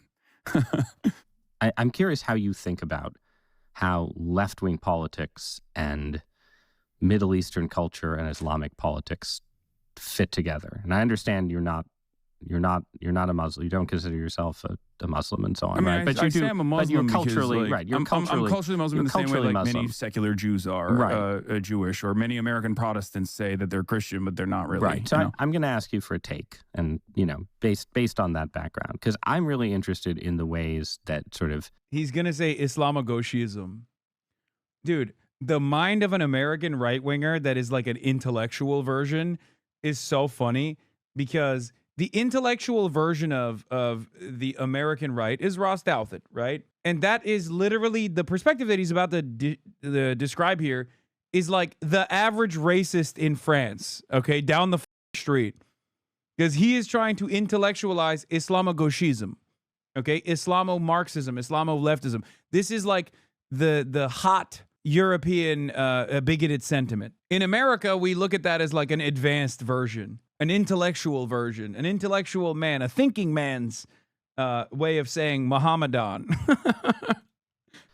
Conservative forms of Islam and the culture of the progressive left right now fit together, both in Europe and the United States, because in a way, these are some of the most different groups you can imagine, right? Sort of forms of Islamic cultural traditionalism are pretty distant from the norms and mores of the secular Western left, right? At the same time, including on some of the issues that you've been talking about, opposition to U.S. foreign policy, Israel, Palestine, and so on, there's a very strong alliance often between... It's like the classic thing. It's like, yeah, these guys are barbaric. They don't abide by your worldview. Why do you not want them to be genocided? And I do this thing where I was explaining to him a worldview that I find morally repugnant or abhorrent that is not morally equivalent. I will use the KKK example here instead of Hamas. And then I also explain but this isn't obviously a perfect example. I'm just using the KKK as the most extreme position that I completely disagree with, right? Even those people I don't think should be firebombed and killed and genocided or whatever. But anyway, let's keep going. Sort of Muslims who feel the U.S. is too imperialist or too pro-Israel, right? And these groups, and it's a pretty important force in European politics, and you see it. I think you see it more in progressive politics in the U.S. right now as sort of opposition to Israeli military operations. Also, dismissing the progressive aspects of Muslims while calling them evil because of Islamo-Gauchism. Yeah. If you're Muslim, automatically you're barbaric and evil and right-wing and backwards. Also, oftentimes the people that say that are literally evil and backwards and right-wing, which is really funny. It's something that I joke about all the time. Like, conservatives hate the conservatism of brown conservatives. Like, how many times have you heard, like, Ben Shapiro? Or even, like, Asmongold will do this sometimes. We'll be like, oh, they hate trans people over there, right? And it's like, but don't you also kind of hate trans people? Like, I don't understand. You don't want them in your video games? You make a big deal out of it all the time? Or not even Asmongold. Grums. Grums is a great example of this. He was celebrating that Saudi Arabia bought Electronic Arts. And he was like, finally, no more gays in video games. I'm like, dog, hello.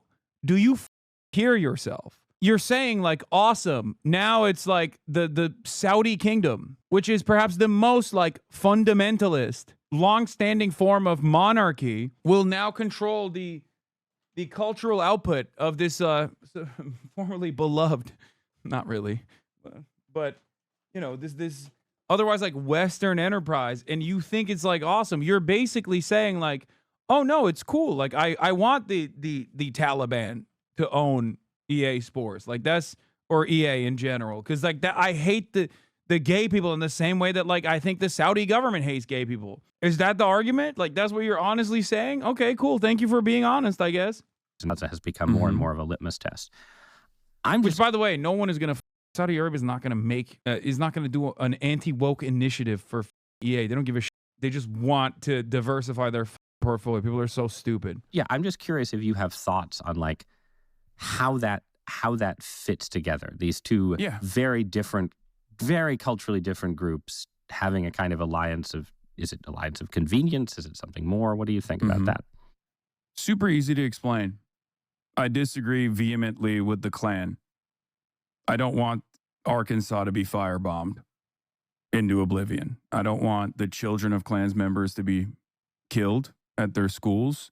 I don't want the hospitals that Klans members go to be bombed as well. And I'm not even making an equivocation between the Klan and, for example, Hamas, which I consider to be a resistance group. They have a emancipatory movement, ultimately. I don't agree with their internal politics, their domestic affairs. I don't agree with a lot of the things that they represent or a lot of the things that they say. But these are utterly inconsequential in the grand scheme of things, in the overarching hierarchy, where the number one most consequential wrong that's taking place is not only 78 plus years of brutal occupation and apartheid, but then also the ongoing genocide for the past 2 years. I feel like that is far more important to address than any number of different, like, civil liberty initiatives that Muslim countries could engage in. And I think a lot of people see it that way as well, where they're just like, I don't think this should be happening. I don't think that this violence should be happening.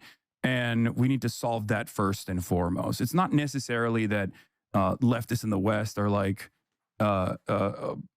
firm and committed believers in, I don't know, whatever kind of, like, stereotype version of Islamic fundamentalism. No, I don't. I don't think they are at all. That people present. No, I completely agree. That's I think a big part of why it's an interesting political formation, right? I'm going to run with the Klan analogy just because you offered it to me, right? Like, if there was a war against a small political state controlled by the KKK that followed in the aftermath of the KKK going out and killing a lot of African Americans, black women and children, and the larger region consisted of a bunch of regimes that, even if they weren't fully KKK, had some sort of white supremacist. He thinks this is a gotcha, but it's not, and you'll see why. Just, elements at all were authoritarian and so on, right? Like, I feel like a lot of people would see a little more complexity in that drama than you do in the way you talk about Israel and Zionism. Yeah. And I should say, I think opposition to and skepticism of the Israeli strategy in Gaza is totally understandable, and I've expressed it myself, right? But you're something more. Again, you're an anti-Zionist. Yeah. In fact, you've said, as long as we're doing KKK things in one of your arguments, you've said sort of, a certain kind of Zionist tendency should be treated the same way we treat neo-Nazi tendencies, right? And then that kind of rhetoric shows up around on the left. These are my favorite moments. I know, like, in the New York Times circles, see, the other stuff, like Luigi Mangione, whatever, like, well, not Luigi Mangione, but like landlord stuff, like those sorts of things, the New York Times readers are going to be like, ooh, that's kind of scary, actually. But many of them are adults, and they're obviously completely aware of, like, what is taking place here because they're tuned into the goddamn New York Times. They know what the Trump is up to. But these guys think that those statements are actually reflected on poorly by the audience. When the audience hears me say those things, his audience, New York Times readers, when they hear me say those things, they're going to be like, oh, I agree with everything that you just presented as like violent and negative commentary. Because the reality of the matter is when he tries to present this as like, well, Zionists should be treated like the KKK. It's like, yeah, I agree. Because they are. Yeah. Isn't there something a little bit strange from a left-wing perspective about that kind of focus on the crimes of one country? Yeah, he was doing the why do you care so much about the Jewish state? God. I got to actually do like a full-blown debate with someone on Israel because honestly, I think like I've dealt with all of this so many times that it's just like I really want to do it. Maybe Ben Shapiro. It could happen. Maybe in the month of January, it could happen. That you've just yourself analogized to the KKK? So, great question. The reason why I made certain to mention that I find the Klan's political opinions to be repugnant, but I still would not advocate to firebomb them, but then also made a distinction between Hamas as an emancipatory movement that has evolved over the years to fight back in ways that I might even personally find to be inappropriate or morally repugnant. Ultimately, one or the other. There is more inappropriate or more morally repugnant. I think that as someone who believes in human rights, I think like targeting civilians is the major reason why I criticize Israel. It would be very hypocritical if I considered targeting civilians to be appropriate if it was done during an emancipatory struggle. Having said that, I do have the same understanding or the same conceptualization of that kind of resistance as I do with the ANC or as I do with the IRA. Or even with the abolition of slavery in this country, right?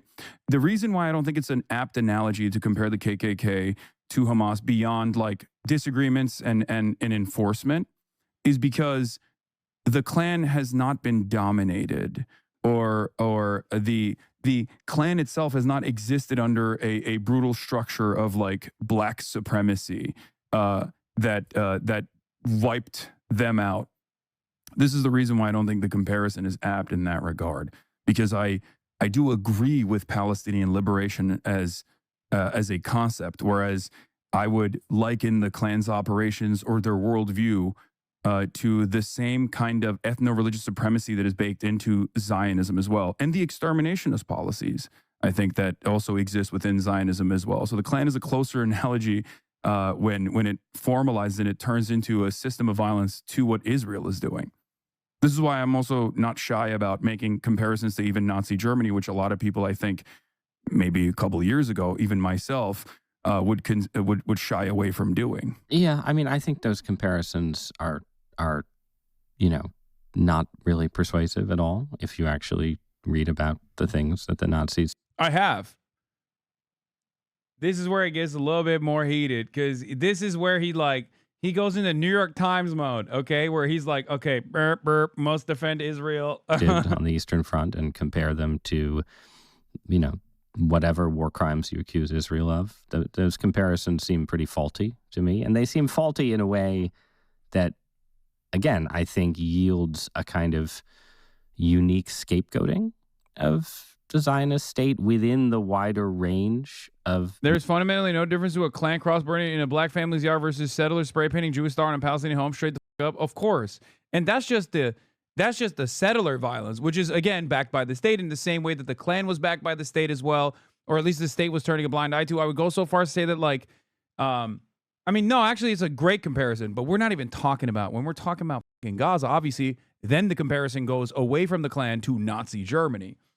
Anyway, let's see what he had. He said, accuse Israel of war crimes. Middle Eastern states especially, right? So, like, you know, it's, if you look at the history of the Middle East over the last 80 years, most of the crimes that you're accusing the Israeli government of committing you know, I mean, if you look at the history of Iraq, if you look at what happened to the Jews in Arab countries after 1947 and 1948, if you're looking for, you know, ruthless oppression, you can look next door to Egypt, right? Like, it seems like there are many, many potential targets of a leftist utopian form of moral outrage. I've heard this so many times. And I again, wish this entire thing was about Israel, dude.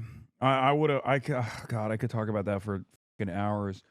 Also, this was like, I think we talked for 2 hours, and this is an hour long, so hour and 14. So right now, Israel is conducting a brutal war, and so I'm not saying I agree. I agree with you that, like, right now it would be weird for you to go on your stream and say, let's not talk about Gaza. You know, let's talk about how the corruption of the Saudi monarchy. I agree with that. At the same, which, by the way, I do talk about the Saudi monarchy quite a bit, or numerous other collaborative states far before even the Abraham Accords were implemented. But you wouldn't describe yourself, right, as an I don't know what the right term is, but you wouldn't say, like, it's, you know, it's wrong for Saudi Arabia to exist because it was, you know, founded in some acts of violence, right? But can I elaborate on that? Yeah.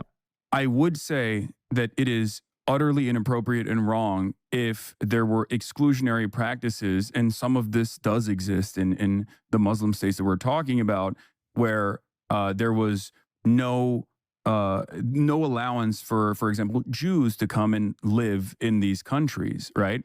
And as a matter of fact, this is like recent. So yeah, he still doesn't call it a genocide, even after the UN called it a genocide. I'm pretty sure, speaking as a Christian, that there are some pretty exclusivist rules in more than a few Middle Eastern countries, right? So absolutely, and I see that as a byproduct of the rampant destabilization that has existed in this resource-rich region. And my criticism against these countries not having the allowance or not having any moment of respite to be able to evolve, I see that as a byproduct of American imperialism and Western imperialism as well, because it makes it a lot more difficult for people to have any sort of civil rights struggle when they're so predisposed with being bombed or being destabilized in one way, shape, or form, either in the hands of Israel as a destabilizing factor in the region, or directly through American intervention, British intervention, and the like for coups and whatnot to take place in these countries. It makes it quite difficult for the regime change to take place in a revolutionary manner. And the Iranian Revolution also is a great example of this as well. When you put a puppet state in charge that is Western aligned, a lot of people, and that puppet state must enforce its dominance over and over again through brutal practices of torture and mass incarceration, people are inevitably going to revolt against that.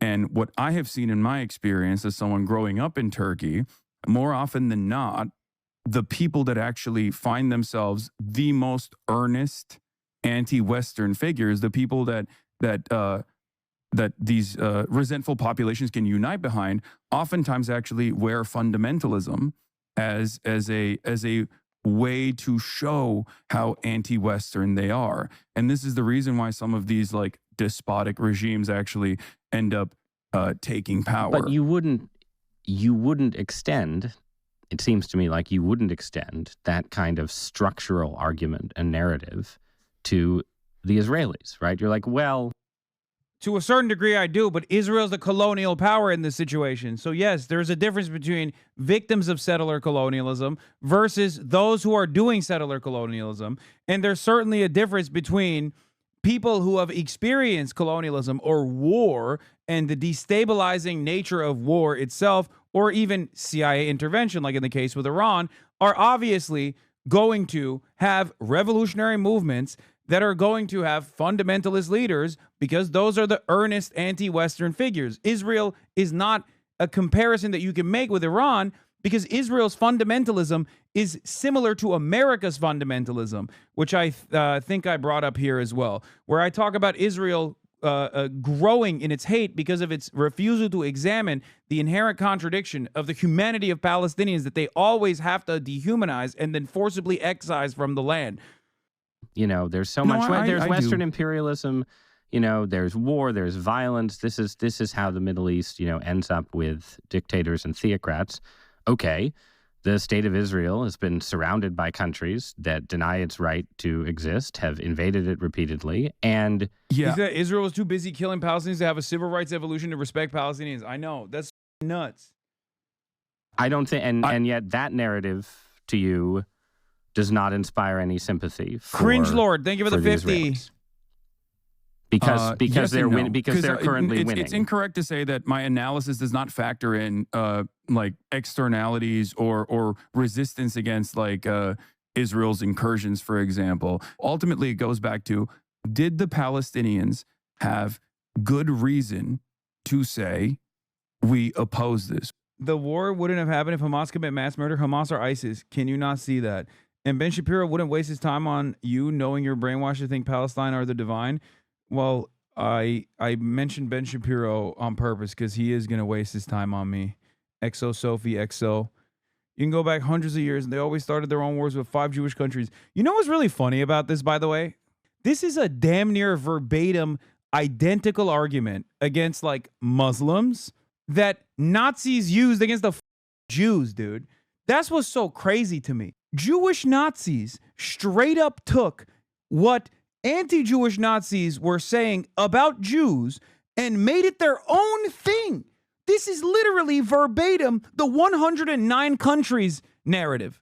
Bar for bar. When you hear Nazis go, oh, it's got to be a reason why Jews were kicked out of 109 countries, that's what these stupid Zionist Nazi morons are doing. They don't even realize it. There's not even a shred of irony in this situation.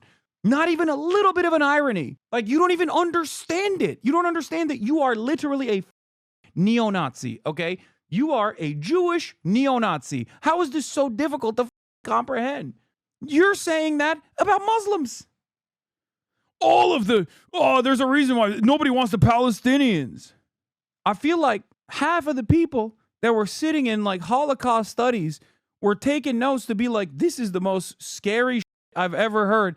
We got to make sure this never happens again. And then the other half was sitting there being like, well, that's pretty good. I think we can use this one. Wow, they really cooked on this one. Okay, maybe not the oven thing, but we could just use conventional munitions. Like, what the is this? It literally feels like you were taking notes when during Holocaust studies, they'd be like, this is what we should do to the Palestinians. This is what we should say about the Muslims as a whole and the Palestinians as a whole. What the happened? We opposed the Israeli state. Was it born out of ancient anti-Semitism? Check her reply bar for bar. What'd she say? What'd that dumbass say? It's facts, nothing Nazi about it. Yes, Nazis say that about Jews, dumbass. And when they're called out for it, they turn around and say the exact same thing. You're so stupid. God damn. That's just fascism. That's just fascism. There's no better description that this is a fascist ideology than this exact conversation that just took place. Or was it born out of an emancipatory need that all indigenous people have, all peoples of the world have, in terms of developing autonomy? Well, it could have an been, argument but it that could have Israel been both. makes for its own Jewish determination, right? A Jewish state's self-determination, But surely it could be both, right? You could say, of course, there's an admirable, understandable desire for emancipation, a desire to have your own homeland, but at the same time, at a certain point, when it hits a certain level of, KKK style hatred, you would say even if the original motivation is correct, even if there are understandable motivations here, something the KKK style has hatred gone is correct. wrong. That's precisely the reason why it invokes a violent reaction, though. But ultimately, that is what Zionism ends up becoming. And like, he doesn't understand. I think he's talking about KKK style when talking about Hamas, and I'm talking about Israel. Like, that's why I was like, yeah, you're right. Of course the KKK style hatred is going to invoke some kind of violent resistance. And I'm like, no, that's why Hamas is resisting violently. if left unaddressed, this inherent contradiction, this notion that of Jews, like, he doesn't understand that the comparison is more apt when we're talking about like KKK versus Israel. The comparison is more apt for Israel instead of Hamas. Self-determination is presented as like a totally normal thing. Everybody has self-determination. People have a right to develop their own nation state, but this one specifically has demographic concerns that require the eradication or the mass displacement of the indigenous population that do not fit the in-group, the demographic in-group. Come on, tell me that's not a cookening though for like liberals. I mean, yeah, everybody has a right to self-determination, but you can't do that by being like, my self-determination requires me to be an ethno-state. Sorry. That's a cookening, all right? And that is at the heart of this problem of how certain societies get more and more comfortable with fascist violence. All right, I see this as a dual problem in America as well as Israel. So let's just take that, because I know you have to go stream. This is the last. I mean, I can talk about this all day, by the way, especially on the New York Times. I mean, this is not. But I'm sure you will be talking about it all day. Some of us. I told the facts, the history of brainwash to think different is facts. Dude, check it. Your and your followers are in a woke world that will make you see. What are you talking about? Like, what are you talking about? What are you talking about?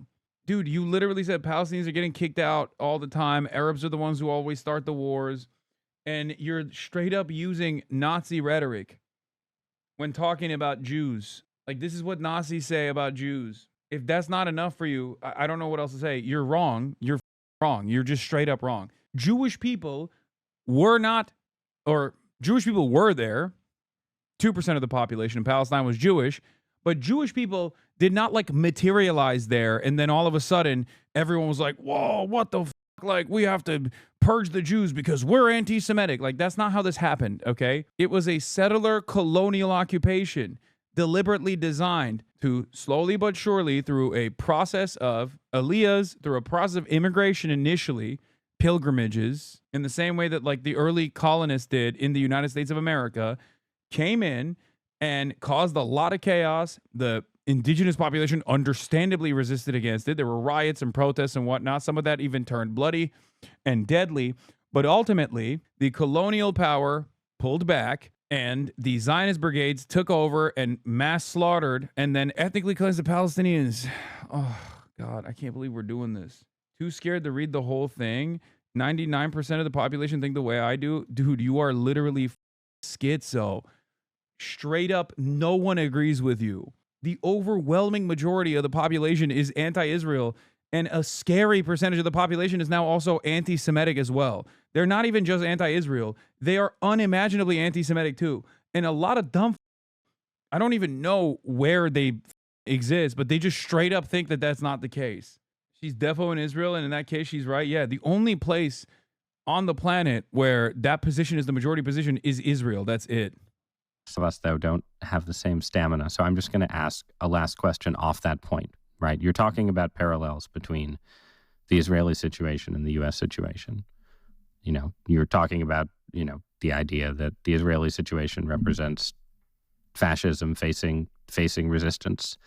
The U.S. situation, obviously, lots of people on the left consider Trump a fascist. This is a very dark narrative. And one of my recurring sort of themes over the last month has been watching the left as an outsider and seeing it go dark, in effect, get really, really pessimistic. So I want to ask you about that, about nihilism and despair. You have a worldview, you know, that has a very bleak. Bro, hit the NVE talking points, by the way. Like, even the nihilism. The last point is like, even the nihilism. Like, if I was transgender, he'd be calling the authorities. You know what I mean? It's like, dangerous, violent rhetoric, anti-capitalist sentiment, anti-American sentiment, anti-Israel sentiment. Like this is straight up like the last thing that I don't have, which we didn't get into, was like the dangerous gender rhetoric, extremist rhetoric around gender. And if he had hit that one too, because nihilism he's talking about too. Wait, he deadass thinks you have a nihilistic worldview? No, I don't think he thinks I'm a nihil. I don't think he thinks that. I think he's just asking that question because there is a lot of nihilism out there. Of the U.S. empire as a global force. I wouldn't say that. Okay, so tell me why you're optimistic. Let's end there. Yes. So what I constantly, and I see this as well, I think nihilism is a major problem in the increasingly alienated, increasingly isolated, permanently online generations that are born into a universe where they just have an iPad in front of them from the start, right? And that nihilism is born out of our lack of our inability to make changes, meaningful changes in the system. One example I will use is like the Black Lives Matter protest that took place. Black Lives Matter protest took place. A lot of people in the aftermath of these lockdowns were very frustrated. They saw something that was so patently unjust, and they wanted to make demands. They did all of the right things. They protested. Some of those protests actually with police intervention, in some instances, turned even violent, right? Many people were arrested as a consequence of this. But the broad majority of the protests were started off peacefully, and the argument was perfectly reasonable. We have to do something about the unfair practice of policing in Black and brown neighborhoods and the systemic racism that exists within the criminal justice system. And it's an argument that I also, of course, agree with. Now, after that, they also then turned around and voted. They voted for the Democratic Party. Joe Biden won over Donald Trump. There was a period of celebration, but no change actually came. The same structures of oppression existed, and the Democrats actually presented an alternative. They spent most of their time criticizing the activist-born defund the police movement without trying to understand exactly what that meant.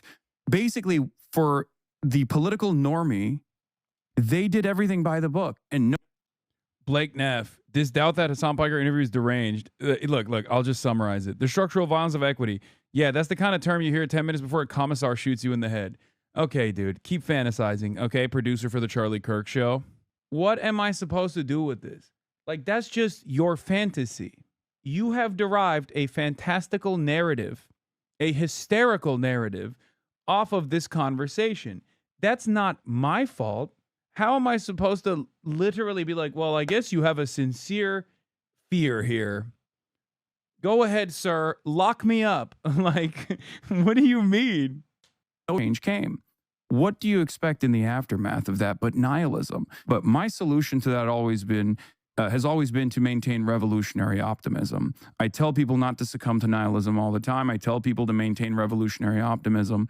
And the reason why I say that is because I myself understand how change takes place, how long it takes for actual systemic change, seismic shifts to take place in society, even in a democratic one that maybe is a theoretical democracy but doesn't actually abide by the democratic wishes of the majority. I know that these things take time. And one thing that I have seen that has given me tremendous confidence has been the attitude, the societal attitude on the issue of Israel. I think the sheer brutality of Israel's conquest over the Palestinians, what I and the international community now recognizes as a genocide, has, I think, made people, in spite of the media sanitation, made people reflect on that and made people recognize the truth.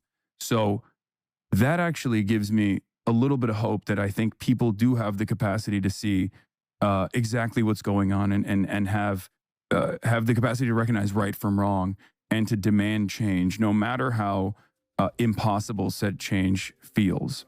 Hasan Piker, thanks so much for joining me. Thank you for having me. You're very welcome. I gotta talk to Ezra, bro. That's what I gotta do. I gotta talk to Ezra. Give me Ezra. I'm going after all the New York Times guys one by one. I think Hassan actually walked an impressive line in this interview. No rage bait, but politically advantageous considering the audience here. You can see the exact moment Ross finds out you can't throw Hassan around like a chunky Reese Witherspoon. Wait, what? Insane interview. Ross putting words in Hassan's mouth and basically saying, I don't believe you when you say you don't advocate for violence is embarrassing. For those who are not aware, the guy on the right is 45 years old, only 10 years older than Hassan Lamau. The hilarious way Hassan will describe his worldview, then this New York Times dude tries to reframe Hassan's statement by inserting as many violent semantics as possible, and then just ask Hassan if he agrees with it. This isn't a debate, just an agonizing series of attempted gotchas. The U.S. is literally in the middle of a far-right coup that will probably never be undone, and the centrist intellectuals think the problem is socialist, same as it ever was. That's why the right-wing worldview is so funny. Because, I mean, this guy perfectly describes it. The audacity of that interview calling the left dark after saying he's okay with systematic violence on women and denying the genocide is actually wild. This is why I have hope. Because there are so many liberals themselves who look at what's going on right now and are understandably disturbed, understandably terrified about the future. And therefore, they're trying to make this a thing. Yeah, this is the takeaway. The main takeaway from the New York Times thing is like the right wingers are trying to use only this clip to be like, well, you know, there's a lot of liberals that are being shifted by this. I hope so. Ross, I think you lack the understanding of the term adventurous and its meaning in the leftist circles. You keep saying adventurous if it's on the hunt meant it as a compliment. Adventurism is frowned upon by most Marxists seen as lack of understanding of theory and discipline. Chatter said they showed their mom and they were surprised that their mom liked you, Lamont. No, I think like liberals will look at that interview and not they won't leave that interview with like a very negative approach or a negative taste in their mouth about like what I'm talking about. Mic drop. I want people to actually take a serious look at the violent structures that already exist from the point of the recipient is already experienced as a direct form of violence. Pike is an interesting guy, but he's pretty clearly trying to have his cake and eat it too, saying inflammatory radical things while trying to sidestep the culture these things produce by saying it was always there or some such thing seems to me to be an enormous cop-out, frankly. In an era of such profound inertia, who hasn't entertained the thought? What leverage is required to effect meaningful change? We acknowledge that violence is not merely a social construct, but a fundamental observable element of nature, a force capable of unimaginable cruelty. Yet as a society, we are bound by principle, and we rightly denounce it. The irony is that the true glorification of force often comes from those in power. After all, Trump has explicitly equated fear as the ultimate source of power. While figures like Hassan Piker may occasionally push boundaries in their rhetoric, their honesty is a vital counterpoint to the political hypocrisy. Let us remember that revolution, which need not be violent, is sometimes a necessary catalyst. The collective task of discerning that moment falls to all of us. This got to be ChatGPT, right? I feel like it's a ChatGPT moment, maybe. I like Parker, though. I think he has a responsibility to be more careful with his rhetoric. I think the foolishness that he occasionally exhibits sometimes with live streaming form, I'm not sure it brings out the best in anyone. Whatever his faults, I think Piker bears witness to the lack of a coherent sense of community in our society. That is something the far left is attempting to address, while the center seems satisfied with the same old liberalism. They don't see that is what brought us Trump, but Piker does. He's ahead of the game in most aspects. Narcissistic young influencers who believe that every instantly conceived opinion is worth the attention of thousands of the products of our poor discourse platforms. Interesting how we can't have a similar discussion about Charlie Kirk's views, and not just because of his murder, but because the right, in his rush to canonize Kirk, has to ignore the mainstreaming of racism and sexism he advocated. Why is a liberal or even a Marxist revolution to be feared, but beliefs that have held women back for thousands of years, left minorities in fear, are celebrated? God forbid we advocate for a living wage or reasonable apartment rents, but if you want to promote lynching or celebrate women being forced back in the kitchen, why you're a hero worthy of comparison to Jesus himself? Let's pause and reflect on the fact that Jesus was pretty much to the left of Pike here. Pike. Proclaiming the need to feed the hungry, house the homeless, and forgive our enemies. But sure, clearly all of our problems are due to the excesses of liberals, right? Jesus would want mass ICE stormtroopers in our neighborhoods. Or maybe the real hypocrites are those who pretend to be Christians. Maybe the real messengers are those who pretend to be secular Marxists. Maybe the rich aren't supposed to be our models. What the brother? The New York Times comment section is writing revolutionary prose. It's like, I didn't realize. Amazing. This is the first time I've seen an actual Marxist be given even a second of time in a newspaper that lately seems to spend more and more time in articles that make fascism seem normal. If people heard what actual Marxists and anti-imperialists had to say, they might actually find themselves agreeing with us, which I have to assume is why we are so rarely allowed to speak in this space. I sincerely appreciate doubt that allowing this rare glimpse of a different world. People like this guy cracks me up. Free schools, free healthcare, free everything. Sounds fantastic. Problem is someone has to pay. Pay the teachers, pay the doctors. I guess this is what you get when you sit in front of a computer for 7 hours a day. Yeah, Don didn't like it. Keep this level of analysis of Charlie Kirk, Donald Trump, Pete Hegseth, J.D. Vance, Steven Crowder, Nick Fuentes, Matt Walsh, Candace Owens, Tucker Carlson, Rush Limbaugh, Jesse Waters, and Greg Gutfeld. Why does the New York Times insist on such an inflammatory title to this thoughtful and informed discussion by Hasan? The implication is that he's inciting violence when he's talking about the violence of our current system and why people are so upset. And that there is way out. The weaponization of the government and the media by the Trump administration is real and threatening. And we need 100s more Picards who clearly say individual violence is wrong and collective action is needed to move forward, move towards fairer society. What is going on? Hasan Piker speaks word salad. He appears to be making a very good living by doing so. He's just another guy on the web making a living by talking and talking and talking. That's my favorite type of guy who's like, man, this guy's a real yapper. Okay, that's all he does. It's like, okay, who the f do you think Ross Douthat is? That he's doing the same shit I've been doing. What is this? To be a socialist, to understand how hollow those symbols are without a commitment to those in power little represent. Too much wealth is concentrated in too few hands. And now those hands are pulling the strings of a fascist administration. Our democracy is dying while they get rich. They are the enemy. The sooner you accept that, the sooner we can start fighting in earnest. Oh my God.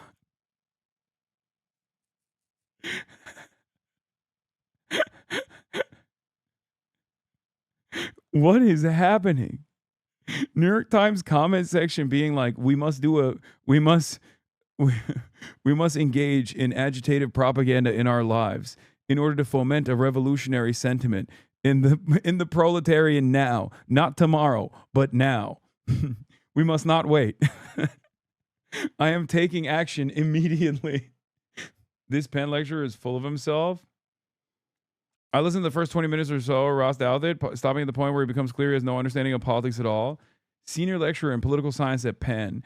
And to be clear, it's not that Douthat was really tough, let alone unfair in the interview. You just let Piker talk, and in talking revealed he has no understanding of politics at all. Yeah, I mean, yeah, you're gonna, if you have, no. Barry Weiss to be named editor-in-chief of CBS News, so not just a boss, the boss.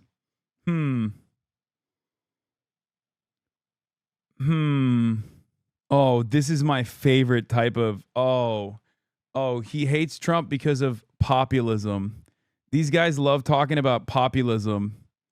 That's the real issue is the populism. That way you can say the extreme left is populist and they're wrong, and the extreme right is populist and they're wrong. Notes from the middle ground. Exactly. Oh, these guys are awesome because their ideology has been such a spectacular failure, and it has unironically led to the development of a fascist movement, not only in this country, but all around the world. Like, these guys have created an environment for fascism to thrive in.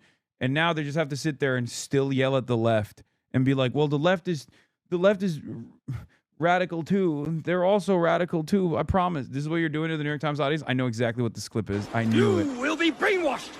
Me, America's son. Ha! That will be a challenge. You bet. I knew this was going to be all those in league with imperialism. The bureaucrats, the big landlord class, and the reactionary section of the intelligentsia attached to them. New York Times comment section is the vanguard, is happening.